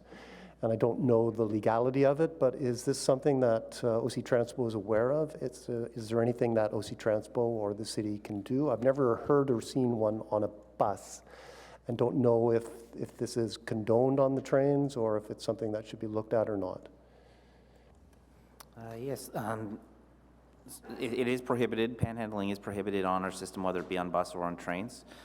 We do have a team of special constables that are always riding the trains. They're always on the system. So when we become aware of those situations, we dispatch them to deal with it. We do have an approved process for buskers, but no, panhandling is not something that is permitted, and we would send staff to deal with that. Okay, and my final point, I know that my colleague, Commissioner Wright-Gilbert, dwelt on this a fair bit. Parliament Station, I actually don't know if maybe this is a gender equity thing, because I was there this morning. I actually lingered after the train to let the rush go. I smelled nothing. So, I don't know if this is something, it is a scientific fact that women have more developed senses of smell than men do. So I don't know if this is part of it. So I'm not saying that she didn't, that she smelled something that wasn't there, but I smelled nothing. So I'm not sure what the issue is, or in fact there is an issue. I take offense to that, Commissioner. I'm sorry, Mr. Chair. I take offense to Commissioner Olson's comments about me smelling things because I'm a female. I'm going to ask for an apology now, please. Thank you. No, I will not give it. Seriously? Okay, Councillor Dudas, your comments are noted. Thank you, and we'll speak after. Okay. Yeah.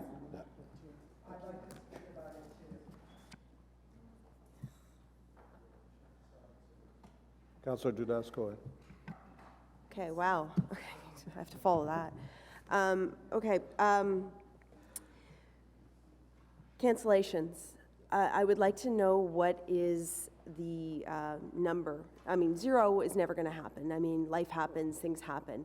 But what is the magic number that OC Transpo strives to achieve on weekdays, on weekends, that would have the very least impact on customers, so almost to the point where they wouldn't even notice it? Obviously, the goal is 0. That's seldom attainable. We did, prior to 2015, have the odd day where we had 0 cancellations. The numbers that Pat was talking about is 98, that 98.5, 98 range. What I will say also is part of the work we're bringing forward to you on the performance monitoring, which all of you, Councillor Gower, others have talked about. We're looking forward to that, because I think that's the time you can have this policy discussion about what number do you want us to strive for, and then we can have a budget discussion about what would it take to get to whatever number we want to get to.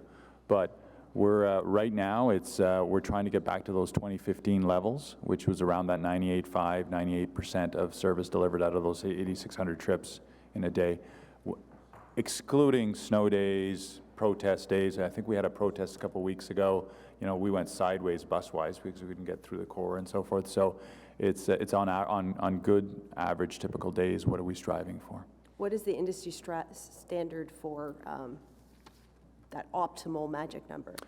So I'll introduce it, then Pat will turn over. We just joined an international benchmarking group. We had to apply to get into that. We will start to see that data.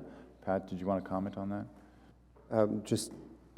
There's not much I can say. We're starting to look at the data for rail systems. We are still working with the similar organizations that do bus benchmarking and bus measurements to we've not yet been accepted into that group, and as a result, we don't yet have access to their data. We are working with our contacts at the convener of the organization, but the convener of the group, but it's really the group governance that decides who joins. And so we don't have full access to bus benchmarking across the world yet. What we do have access to is detailed bus benchmarking across all of Canada and at another level down across Canada and the US. Okay. However, I don't have the number that would answer your question. So with OC Transpo and with the City of Ottawa, you know, we always want to be leaders in all things we do. So I look forward to having that discussion about performance measurements and setting a target. Are you confident that all the actions that you're taking in the plan that you have set forward, including hiring new bus operators and trainers and those things, do you think that it's going to get you to that standard of not necessarily the 0 cancellations, but that optimal number that you're trying to achieve? It'll get us in that direction. I don't know exactly where we'll go, but we want to get better, and that's our goal. I understand you spoke to Councillor Meehan's question about budgets, and I get that we're putting the cost back to RTG, and I fully endorse that. However, there'll come a point where we're looking at the costs for the additional bus drivers, the additional trainers, the additional buses, that just becomes operational. What can we anticipate to see in the 2021 budget in terms of additional pressures? So there'll be a capital pressure at some point for those 40 additional buses when they have to get replaced, so we'll put that into the capital long-range financial plan. The other piece will be how much further investments you want to do across reliability, expansion of the service, and so forth.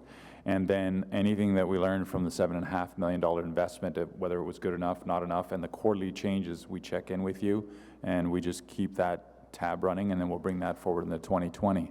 So it's the 40 buses. The 20 I put aside because for the R1 because that's all being charged back to RTG. And so it's really what happens with the 7.5. Is that good enough? Does it answer the question you just asked me? Are we going directionally to that higher standard of service and achieving fewer cancellations? Because transit is enormously subsidized by our taxpayer base, you know, which of course us as council approved, and we want to invest in our transit, and we can't continue to raise fares if we're not improving the quality of service. So I think that, you know, it would be very helpful to understand potentially prior to the 2021 budget, just exactly what those pressures look like, because we can't keep going back to our tax base to compensate for reliability. We can't keep raising fares. So there's that chicken and the egg syndrome. I also want to understand, so the how many operators do we currently have off on leaves, long-term leaves, sick leaves, and what kind of pressure does that put on, or if any, in terms to your human resources? Mr. Chair, that would be a number that I'd have to pull for you, but it does vary depending, once again, depending on time of year and season. But you know, for all types of leave, you know, like long-term disability, parental leave, those types of things, you know, the number of inactive operators could be around that 50 to 60 range, recognizing that we are a workforce of about 1,500. But then you'd have to layer on that the day-to-day absences or issues that they may populate as well. Okay. Because I know Mr. Manconi mentioned they're exhausted. I've talked to so many of them. We all know they've been completely worn out. You're looking at them potentially providing some of we're going to compensate them for vacation time. That's going to add more. So I'm just wondering, in terms of, are we at a rate of operators taking leave right now that is manageable, or is it higher than you would hope to have? Like, I'm just trying to understand the pressure of that as well. You know, I think at this point, staff are doing a very good job of managing it. Obviously, there are challenges that we've talked about here today at the Transit Commission. You know, we need to move forward with that class that we're staffing for. That'll bring a little bit of relief, but we need to keep going. We need to keep moving forward on that. We do have a new schedule that starts in the beginning of January. That will provide some assistance in that, you know, it's an opportunity for us to piece work together differently. Operators have now booked and selected their work, so we usually see at the beginning of a booking an improvement there as well. So, you know, we're managing it. I don't think it's a point where it's unmanageable, but you know, we do have the challenges, and that's what we've been talking about here today. And just one more quick question. Blair Station, I'm very happy that the removal of the glass has added more space on the platform. I know, Mr. Manconi, you had mentioned that there's additional improvements that are coming.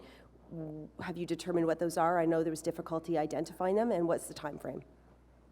No, Mr. Scrimger's job is to tell me if we need to do more there with the observations, and if you have views on that, because Plan B would be to remove those shelters totally and then look at a cantilever type of covered system so that we have more space either there or across the board. So it's just incremental, and so I think removing the glass has helped things out. If we need to go further, we'll go further. Do we have a time frame on when we might see some of those, say the cantilever or any of those items? We're just waiting for the field observations. Pat, do you want to just comment on that?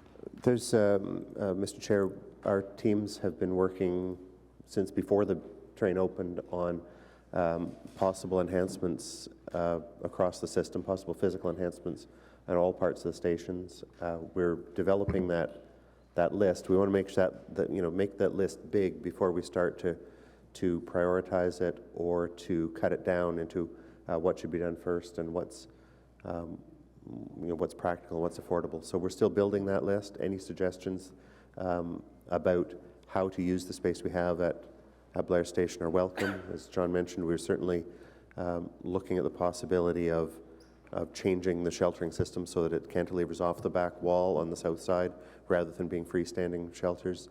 There is a limited amount of space. We're also working on a number of suggestions have been made from all kinds of sources, customers, operators, and some through councillors about moving individual routes. Councillor Tierney has the larger option of moving routes away from that station to Searville Station. We've talked about that. There's also the possibility to move some routes from within the fare paid zone over to the north side, so they'd be outside, so it would decongest the platforms, but cause an additional inconvenience to customers and put more pressure onto the one elevator in the system, which is historic and wasn't renewed with the project, or moving routes around between the stops on the south side. So we're trying to find a way, first of all, to move bus routes around between stops on the south side that relieves pressure on the platform without increasing pressure on the bus roadway, without bottling up the horseshoe turn at the west end, and certainly without making any additional difficulties to customers about, oh, I should go this way in the morning but this way in the afternoon, or as Mr. Lamb talked about earlier, having two routes going to the same destination, leaving from different parts of the platform. Those are definitely things we want to avoid. So we're working on a plan that maybe we'll be able to ease things a little early in 2020 by moving bus routes around on the platform, and then we'll be looking at what are the capital projects that we can do during 2020 or start during 2020 with the funding that's available from Council. Okay. Thank you, Chair.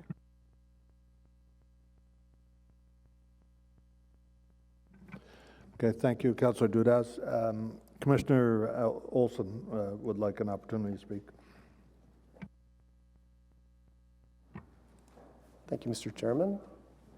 Upon reflection, I want to say that my comment about my colleague, Commissioner Wright-Gilbert, was not, I fear, taken as intended.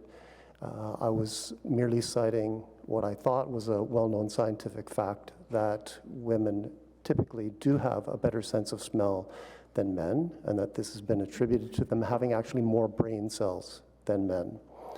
So if she was offended or misinterpreted somehow my remark, or if I miscommunicated it, I do apologize, but I do not apologize for the overall comment.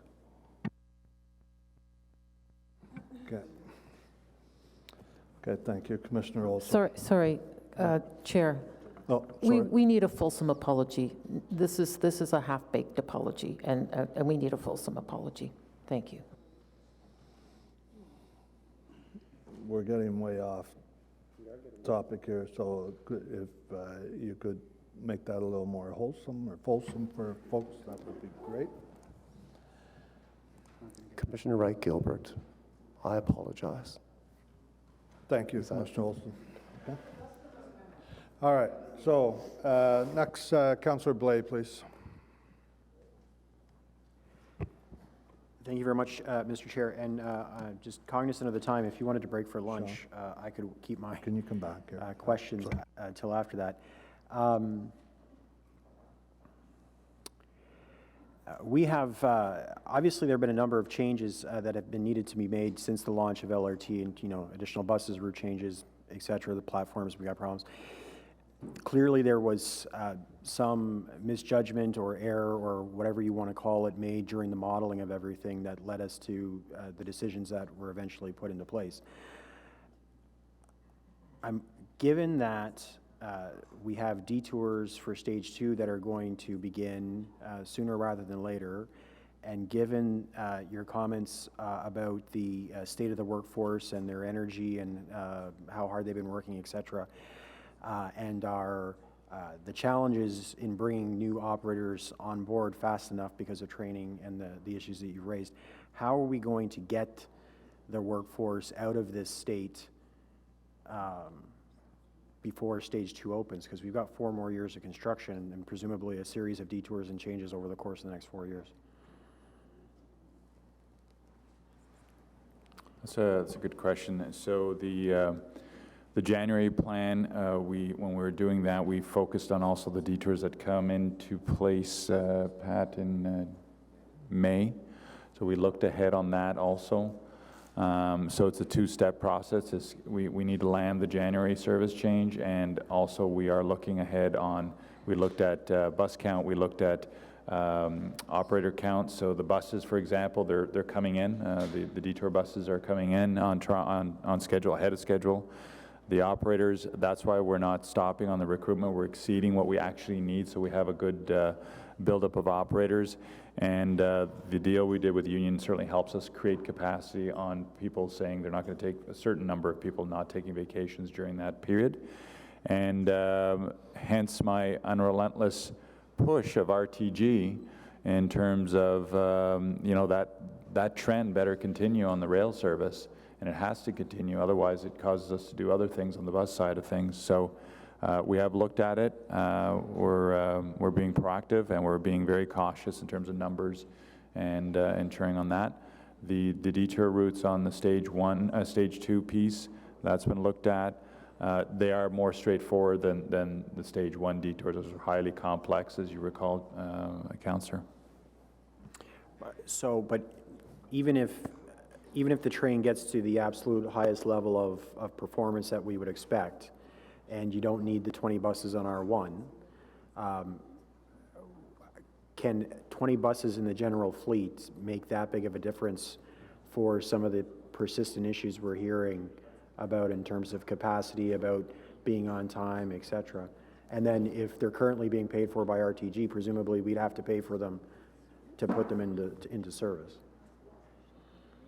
I'll get Pat to just talk about the detours, because actually your question's bang on in terms of, let's assume the 20 come off. What happens on the detour piece? Mr. Chair, the first detour that starts late this spring is the closure of Line 2 for its capital work. I believe that's 17 more buses that will be going on the road for that. Those buses are purchased and being manufactured, and some of the new operators that are being hired and trained will be for that. Over the next couple of years, we've got more detours, but they're timed so that some of them come after this detour ends. So I don't have the numbers here of what the peak number of buses and operators are for when the east and west detours. I mean, the east detours are fairly self-contained. They're really just on the highway. It's really the west detours when the transitway closes, and when the transitway closes first south of Lincoln Fields and then later between Tunney's and Dominion. Those are the sections that cause us to need more buses, but it's nothing like the scale of what we had on stage 1, where we in effect had about 75, I'm thinking, more buses between the 45 that we kept and the 30 or so. I don't have the numbers here with me, but much smaller scale with stage 2. Okay, and what's the lead time for the purchase of and to delivery of a bus? It's between a year and a half. And so when you add our budgeting process on top of that, it's closer to 2 or 3 years, right? If we decided tomorrow that you needed to buy more buses, we can't approve the budget until September next year, or October next year, I should say. Do you know what I'm saying? Mr. Chair, there's also an opportunity, though, that we've been able to explore with Currently, we're participating in the joint procurement initiative that's been run by Metrolinx. So there's been times where we've been able to actually expedite the purchase of buses. We've been able to tag on to an end of an order, those types of things. So we do conservatively talk about a year to a year and a half, but we've been successful recently in getting buses built and delivered to us earlier than that. Okay, and so in order to service a new route or a route extension, how many physical buses are required to do that? We don't have that information here with us today. We can provide it later. Okay. Thank you very much, Mr. Chair. Merci, conseiller Blais. Commissaire Caracaro, s'il vous plaît. Hi. Since you brought up the number 6, I have to ask, because that's the bus I use most of the time. I have noticed that it's always running late, and so I want to ask you, do we have a scheduling problem with that particular bus and others? So Pat will explain the extra service that we're putting on there. Mr. Chair, I would say we do not have a scheduling problem with the services on Bank Street. What we have is a reliability and consistency problem of the street operations.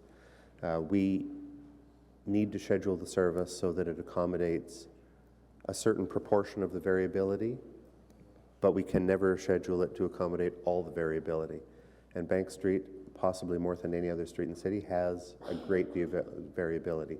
The biggest source of variability is in the afternoon rush hour, how the eastbound highway is working, the eastbound Queensway, and whether if the Queensway is backed up, the buses, the auto traffic that's going south on Bank that turns left onto Isabella to go up the ramp onto the highway, that backs up, and that'll back up all the way to Wellington if it's a bad day. Then there's also variability related to other activities that are going on or near the street further south. It's a busy street. It's an active street, the kind of street the city wants to have, where there's a lot of stuff going on, but it's not a predictable length of time from getting from one end to the other. We schedule, generally speaking, we will schedule to accommodate about 70 to 85% of all the variability that can occur. If we go too high, we end up making the buses very slow, and then they create their own congestion. If we go too low with that, we're disappointing customers far too much of the time. What we are doing for January is adding service, so that service will be more frequent. On Route 6, we're adding 3 northbound trips, leaving Billings Bridge at just before 7:15, and just after 7:30, and we're increasing service between 2 p.m. and 3 p.m. in both directions. On Route 7, we're adding another trip going, that's not a Bank Street section. Also on Route 7, we are increasing service between 2 and 3 in the afternoon from every 15 minutes to every 12 minutes. We're also continuing to do a number of things. We're continuing to look at a number of things right at this moment. If the meeting hadn't gone so long, I would have been meeting with Councillor Menard on 2 proposals we have to reduce travel time and improve reliability on the section of the route south of the Rideau River, on sections of both routes, 7 and 6. And so we'll move ahead with the councillor on those and further ideas as they come. It's a busy street. It's an active street, and it's a healthy urban street, but it doesn't lend itself to consistent travel times on bus service. Fortunately, however, many of the people who are traveling further south in the city aren't required to travel on Bank Street. If they're going south of Billings Bridge, Council has, in years past, made that huge decision to build the transitway, which now connects with Line 1 at Herdman Station, so that all access to the south no longer funnels up Bank Street as it would have done before the 1990s. Okay, I'm glad to see there are some mitigating issues. I think what Mr. Manconi said, though, is that it's late just starting in the morning. So I understand traffic around rush hour later in the afternoon, but if the bus is already running late before it even leaves in the morning or the first round. Is that not something we should address? I'm guessing. Yeah, sorry, Councillor, if that wasn't my intent. My intent was to basically say, Pat's done a very technical, there's a lot of traffic on Bank Street. The minute, I drive it all the time. I know people that live in your neighborhood and they talk to me all the time about the 6. And I go, yeah, it's unreliable. Stuck in the same traffic that I'm stuck in. And you can talk to the planning department. There's been discussions about how do you make it better. And I'm not suggesting this. Do you want to do dedicated bus lane there, get rid of the parking and so forth? The issue is we're trying to manage the expectations. That 6, the minute it hits Bank Street, is going to be late. He's increasing the frequency on that.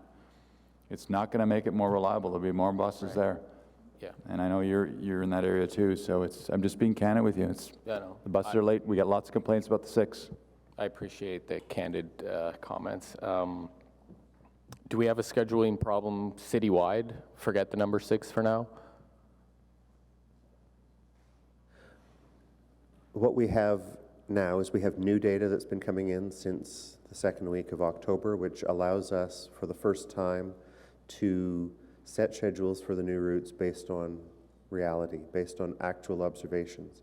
All of the schedules that were placed into effect as of October needed to be based on either models of what would happen in the future, expectations of what would happen in the future, or an extrapolation from what had happened in the past to the future.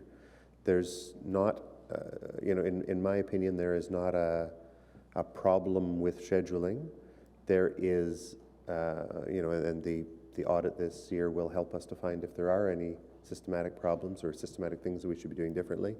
There is a new transit system in place, new bus routes that need to be scheduled based on measured data. And the process we use to turn those measured data into scheduled times needs to walk the balance between what is affordable and what is perfect. And that is all done by following the service standards which are set by the Commission and by Council. Okay.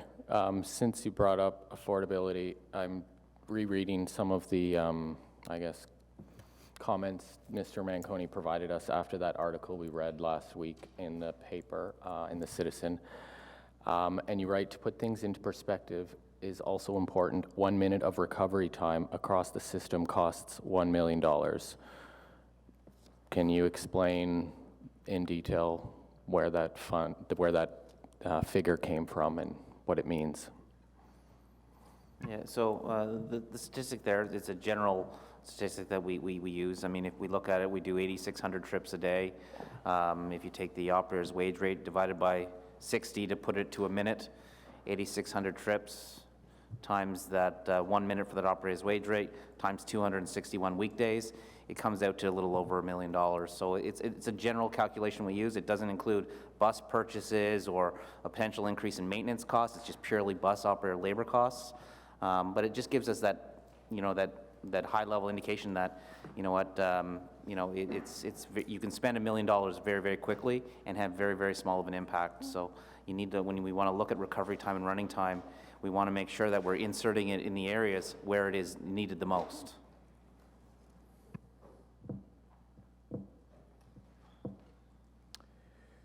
Okay. I think I'll pass to the next speakers. Okay. Thank you very much, Commissioner. Councillor Sudds, please. Thank you very much, Chair. Most of my questions have been answered already via the numerous questions asked. However, just a couple I want to drill into. So one was actually Councillor Fleury's question that Councillor Leeper raised around geographic disparity on canceled trips. And I know we had a conversation last week, specifically my concerns around 64. And you just mentioned now that, you're going through some of that analysis. I think that would be useful, and that's something that I'll follow up directly with you on, is to get a better sense of that analysis, if that's so that we can convey the accurate information onto our residents. I think that would be very helpful. Another point that was raised around the new software. And my question there is, and I believe it was yourself, Mr. Scrimmager, mentioned that the core of it, the operational pieces, will begin to be rolled out next year. Can you talk to us a little bit about what this will actually mean to riders? When will they start to see or feel the impact of that software implementation?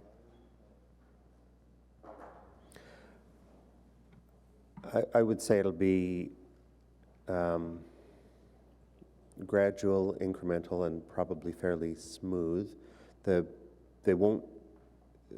first thing that will happen is that the controllers working in the TOCC will have a more modern, more robust, more reliable tool that they are using to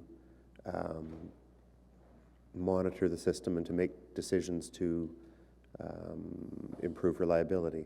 So customers will definitely benefit from that improved monitoring and decision making and action taking, but won't notice it as a thing that occurred. It'll just be that, that happened, but it's all behind the scenes. Later on, customers will see, when we have bus predictions that are based on times before the bus has started the route, customers will see it on the screen because they will see a green highlighted time on the OC Transpo app before the bus has actually left the terminal. When they see that, they will know that they're getting real-time data that is predictive from before the bus has actually started its route. Another thing that customers will actually see when we are able to turn on this feature is that when a bus is put on a very short detour or a short-term detour because of a fire truck or a road closure or something, and the bus has to go on another street, they will hear the announcements on the other street, when right now it just has to guess at what's the closest bus stop to where the bus is right now. So when the operators say, put this bus on a detour, they will get consistent bus stop information as they're on the detour. These are small things, but they're important things, especially for people who rely on those announcements. These are some of the things that people will see as the system first of all rolls out, and then as we integrate it better into all of our systems. Do you have a sense of timelines as to when customers will actually see the change happening? At this point, not precise. It was all on track. We needed to schedule it. We needed to make a decision a couple of years ago. Are we aiming to put this into use before the O-Train opens or after the O-Train opens? Because we weren't going to do it as the O-Train was opening. It was too much change at one time. So we made a good decision to hold this to after. When after was changed by a year and a quarter, year and a half, whatever it was. So we are now, my team will be giving me a recommendation to take back to discuss with my colleagues on what's the least risky time during 2020 to start to switch over to some of these new systems. And doing it, obviously you'd want to do it at a point of stability, and maybe in the early part of the new year we will have achieved that point of stability. So am I hearing you correctly that it's ready to go? You just need to make a decision of when the best time is to start implementing? I wouldn't go so far as to say it's ready to go. It's ready for us to make it's almost ready for us to make a decision on what point we should be converging to. Okay. Well, I will continue to ask those questions because I think, as you know, and I'm sure my colleagues can relate, there's frustration, obviously, among riders around not being able to see when that, or not being able to rely upon when that bus will arrive, and having those tools will really be impactful if they work well. One last question, and I'm asking this because it's come into me twice in this week alone, is with respect to smoking on the outdoor platforms. And this has come in as a concern, specifically tunnies both times. So I just ask what is being done to enforce this, and what should riders be doing in a scenario in which someone is smoking where they should not be? Like all city property, smoking is prohibited on city property, so including the bus platforms. As I mentioned earlier, we do have special constables that are out on the system, both, we have dedicated special constables to the rail line, but as well as we have special constables that are driving around checking out bus shelters and platforms as well. If customers are seeing that, I'd ask them, they can call it in to us, report it. Certainly if you know of some specific areas or some times, you can always reach out to me, let me know, and I'll ask our Chief Special Constable to dedicate staff to those specific times and locations. But definitely we want to hear from our customers if they're seeing that, observing that, and if they see any patterns, let us know, and we can dispatch staff to deal with that accordingly. Is and a recommendation, one of my residents had indicated they were told to tell a red vest. Is that an appropriate response? The red vests are there. They do have access to provide information to our control room. So, I think at this point I'd say, there's no wrong person to talk to. Okay. Let someone know. The red vests, the O-Train ambassadors, they know who they need to speak to, and they can get that information to that person, who then could take the necessary corrective actions. Thank you. That's all.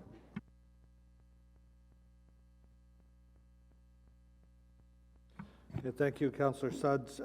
Next up, Councillor Brockington. Thank you. Round two will be briefer than round one, I promise. We're all hungry.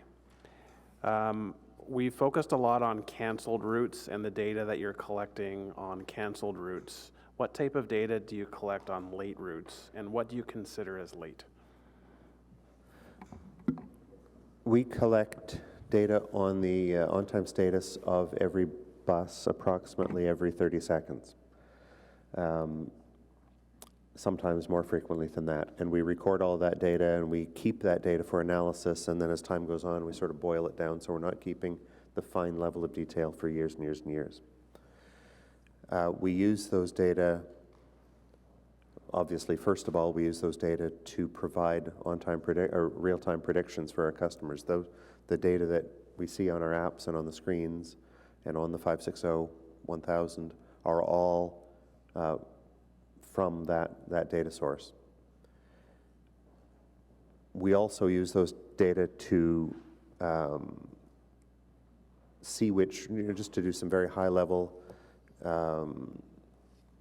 calculations on which routes are doing okay and which routes need help, so that we can prioritize our more detailed scheduling and planning work to hit the ones first that most need the work. The busy routes that have the most variability or the most trips running early or late are the ones that we need to spend our time on first. And then go down from there, so that we can organize our work. Those data on bus locations are also what we use in the huge analytical process that we have to set the running times for each segment of each route at each time of day. And we do that in a very fine level of detail. Can I just jump in there, Pat? I want to share with you what my concern is. I think you have the data that you already need to make schedule changes. I don't think we need to wait for the Auditor General. He's going to take a year to do that audit, and then we're going to take another year to budget and plan the schedule changes that are needed based on whatever he recommends. So we're 2 years away. We went through a brutal winter last year. The service struggled to perform for the customers, and we can't go through that again this year. And that's why I'm shocked today to hear we don't have the required drivers that we need ready by the end of January. I thought that some are, maybe a quarter of the drivers will be ready, but we're stretching this out to June. And you are making some schedule tweaks, but I do think that global review of the 80% of the routes, I think that's the number I've heard in the past that were changed back in October, needs to be done, and you have the data available. I don't know how you analyze that, but we just can't wait. So that's my fear. I acknowledge you're making some route or schedule changes in January coming, but again, we can't rely on whatever the Auditor General recommends to make more significant changes to the routes. This has to be, like, what are we expecting him to recommend that you don't have the data already at your fingertips to make schedule changes? Well, I don't know what his scope is going to be. I haven't seen that yet. But the question that appears to be raised consistently is, do we have a scheduling problem macroly and at the route level? And what Pat has articulated many times is the schedules and the routes and the information he brings you are all in accordance with either council policies, and there's a bunch of them, and you went through a whole route optimization, you recall, in terms of that, in terms of walking distances and all those things. So he takes that, he applies that, and then he applies best practices. And you've often heard me say he's one of the best transit planners in Canada. Now, I will say that over and over again. Pat could get a job in just about any transit agency in North America. And his team do phenomenal work, and we use the latest technology and so forth. If it appears there is a concern that we need to do macro adjustments, and if you want to, there's different ways you do it. You can bring in the Auditor General to look at how we undertake that, and maybe there's gaps. Maybe we are doing things incorrectly and not in best practices or not following council policies. He can identify that. If you want us to bring back a policy report to make improvements across the entire system or consistently challenging routes, we can do that also. Yeah, we have tons of data. We've got lots of data. It's not about lack of data. But I'll be also candid, if nobody ever calls me and says, give me less service. It's give me more service, give me more reliable service, give me more information tools, give me more, and we are in conformance with council's policy, your transit affordability plan, the history that Councillor McKenney talked about, and all the previous decisions of, and I know some councillors and commissioners weren't here for those, but we're in accordance with all those policy decisions, including fare box recovery, and I'm glad somebody brought that up. We're at 50%. The goal is to go even higher. You know, you hear about free transit out in Minneapolis this week got announced. You know what their fare recovery is? 8 to 10%. So all they had to subsidize was $9 million. That's why they're getting free transit in Kansas City, or in Minneapolis, sorry. So there's a bunch of big policy things that are levers that you push and pull. Late buses, the previous reporting mechanisms that you've asked us to bring back a new scorecard was somebody picked 0 to 5 was a late bus. I asked the first thing months, I asked Mr. Scrimger, how did that discussion occur? What is that best practices? Is that industry standards? Is that achievable for a city like Ottawa that's got a BRT and on-street mixes? Those are the things we're going to bring to you on the performance reporting piece. But the Auditor General will answer, I think, the concerns that I'm hearing from some members of council. Do we have a scheduling issue? If you want us to come back and direct staff to come back with policy decisions to make service better and what that will look like and costs and so forth, and the link to the transit affordability plan, electric buses and all those things, happy to do all that. Council did something last week that shocked me. They approved your budget. And I say that because with a 2.7% increase in your operational budget, when you eliminate the inflationary pressures on this organization, you have very little extra money to address all the issues that we raised. So I'm surprised that there are councillors who voted in favor of your budget who are asking for resources today, because that budget does not provide a lot of additional resources. We can tweak some routes. There is new money going into the system, but as we've see, and will continue to see, it's not enough. And we have to reconcile at this commission the expectations with our public and the money that we have to meet those expectations, because right now they don't meet. And we have to either say to our public, we are going to provide the resources to meet those expectations, or we're not. It's one or the other, and we're not there yet. We continue to tell our public we're on your side, we're going to address these issues, but at the end of the day, we don't have a full complement of resources to match those expectations. And that's why I keep asking about your work plan, because I think this commission will see what the main objectives are. We will feed into that. Bus reliability is one of my main concerns. But at the end of the day, if we don't have enough resources, if it comes down to resources, that's what we have to wrestle with. And it wasn't anything more than resources that the rationale or the reasons why I voted against the budget, because I don't think we're being realistic and honest with the public when council supports a budget that will not meet the expectations of our traveling public. So I have other questions which I'll take offline, but the main one really for me continues to be the reasons that contribute to the bus reliability. We know it's a lack of drivers. You have a plan. I don't think it's fast enough. And scheduling, which I do think is an issue. I'll just mention in closing that it's hard to compare pre-LRT opening with the current situation because it's two different data sets. The route changes that we made on October the 6th or 7th when they went in, you can't compare before that. And so there were some scheduling and route issues before, as I said many times, chronic issues in my ward. But even though they exist now, it's different routes. The routes have been changed, significant changes. So it's a subtlety, but the members of the public really don't care at the end of the day. They just need good service. And that's why we need to identify those causes and address them as soon as possible. Thank you. Thank you, Councillor Brockington. Okay, so no other questions. We want to thank you, Mr. Manconi, and your team for the update. The commission, is the report received or the update received? Okay, thank you. There's no in-camera items.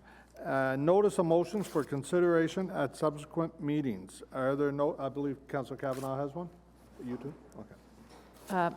Yes, Chair. I won't read the whole motion. It's I'll just read the therefore be it resolved, and it's related to the GPS service that in 2020 OC Transport prioritized bringing forward a reliable GPS and user-friendly app system on buses to give accurate information on bus location and cancellations to transit users. Okay, thank you. Councillor Brockington.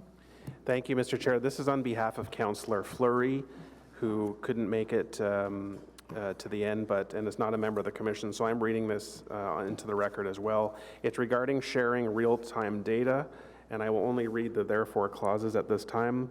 Therefore, be it resolved that city staff develop the appropriate tools to create and share real-time data collection with the open data community by Q2 of 2020 without unreasonable delay, and provide underlay of planned schedule. And be it further resolved that these developed tools allow city staff to create solutions for reporting metrics, including a client-centered focus, and resolve council's ongoing questions about transit. That's again moved on behalf of Councillor Fleury. Thank you, Councillor Brockton. Mr. Manconi, that sums up basically what our reporting subcommittee is supposed to be doing, looking at all the options, all the metrics and everything. So is that better for you to do something with that? Is that better as a motion, or is it something we should maybe set aside and give to the subcommittee that's working on reports? Yeah, I don't know if the two councillors had time to connect when I spoke to Councillor Fleury. I recommended to him that he holds that motion till when we table our work plan, which has got the performance reporting in there, and then committee can debate that motion and other things if you want to tweak the work plan and so forth. That was my recommendation to him. Okay. He seemed to be okay with that. I don't know where that Are landed. you okay with that, Councillor Brockington? Just timelines, when would that be? When's your report ready? It's Q1. We're hoping February, but sometime in Q1. I will take that advice. Thank you very much. Okay. Okay, so. I do have a public inquiry for there. Yes, I believe. Oh, you have an inquiry as well? Yes. Okay, do you want to read your inquiry? And then Commissioner Olson has an inquiry as well. Okay, thank you. I have written it out. If City Council decides to make significant design changes to LRT Phase 2 stations, what would the required process be to enact the desired changes? I'd like to table that inquiry. So that would be FEDCO. They're taking all the design work and everything for Stage 2. We're only taking, once it becomes operational, it'll come to the Transit Commission. Given that FEDCO won't meet until February, is there any way I can table this, get it on the record sooner rather than later, just because of the timelines for the... Mr. Chair, if the inquiry is submitted today, any response would be placed on the FEDCO agenda at a future meeting. That okay for you, Councillor? Yes, but I would like some acknowledgement that OC's heard my question, and maybe I can get answers before it's officially tabled at FEDCO, if that's possible. It must be Christmas. You're asking for an awful lot. Mr. Manconi, are you okay with this, or? Oh, Mr. Morgan's going to have to work even harder, but yes, we will try, Councillor. Thank you. Okay. Okay, thank you. So, Commissioner Olson. Thank you, Mr. Chairman. And I make an inquiry as well, and I request a response at OC Transpo's earliest convenience. The inquiry is that for connection, frequent, and rapid routes serving either the Eagleson Park and Ride, the Fallowfield Park and Ride, or the Trim Park and Ride, broken down by individual bus routes serving each specific park and ride parking lot, no matter the time period, and for a period of 2 months before the really big service change in October, and separately 2 months after the really big service change. For each trip, the scheduled arrival time at each park and ride parking lot specified. For each trip, the normally assigned bus size. For each trip, the percentage of time during each reporting period that the normally assigned bus size for a trip was downgraded, i.e. from, or for example, from a double-decker to a 40-foot bus. For each trip, the percentage of time a trip was canceled for any reason. It's not necessary to specify the reason. And separately, the percentage of time a trip was late. Where data from infrared counters or other sources exist, the passenger load factor, that is the number of passengers as a percentage of capacity for the bus in service, for each trip upon its departure from the morning peak period or arrival at the evening peak period and other times, each park and ride parking lot specified. If such information is not available, please provide the average ridership and passenger load factor as available for each route for each reporting period. Also, for each route, any changes in normally assigned bus size for any trips or other changes in capacity, that is, addition or deletion of trips, that are being considered for implementation or which will be implemented either in December 2019 or January 2020. The total number of complaints received by OC Transpo from any source for each reporting period about each connection route, frequent route, and rapid route serving each park and ride parking lot specified.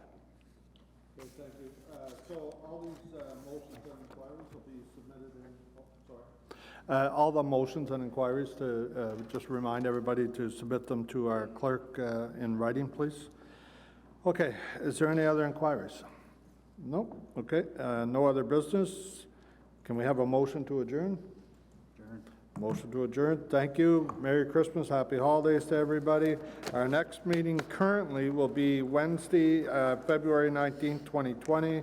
Hope you all have see you all in the new year.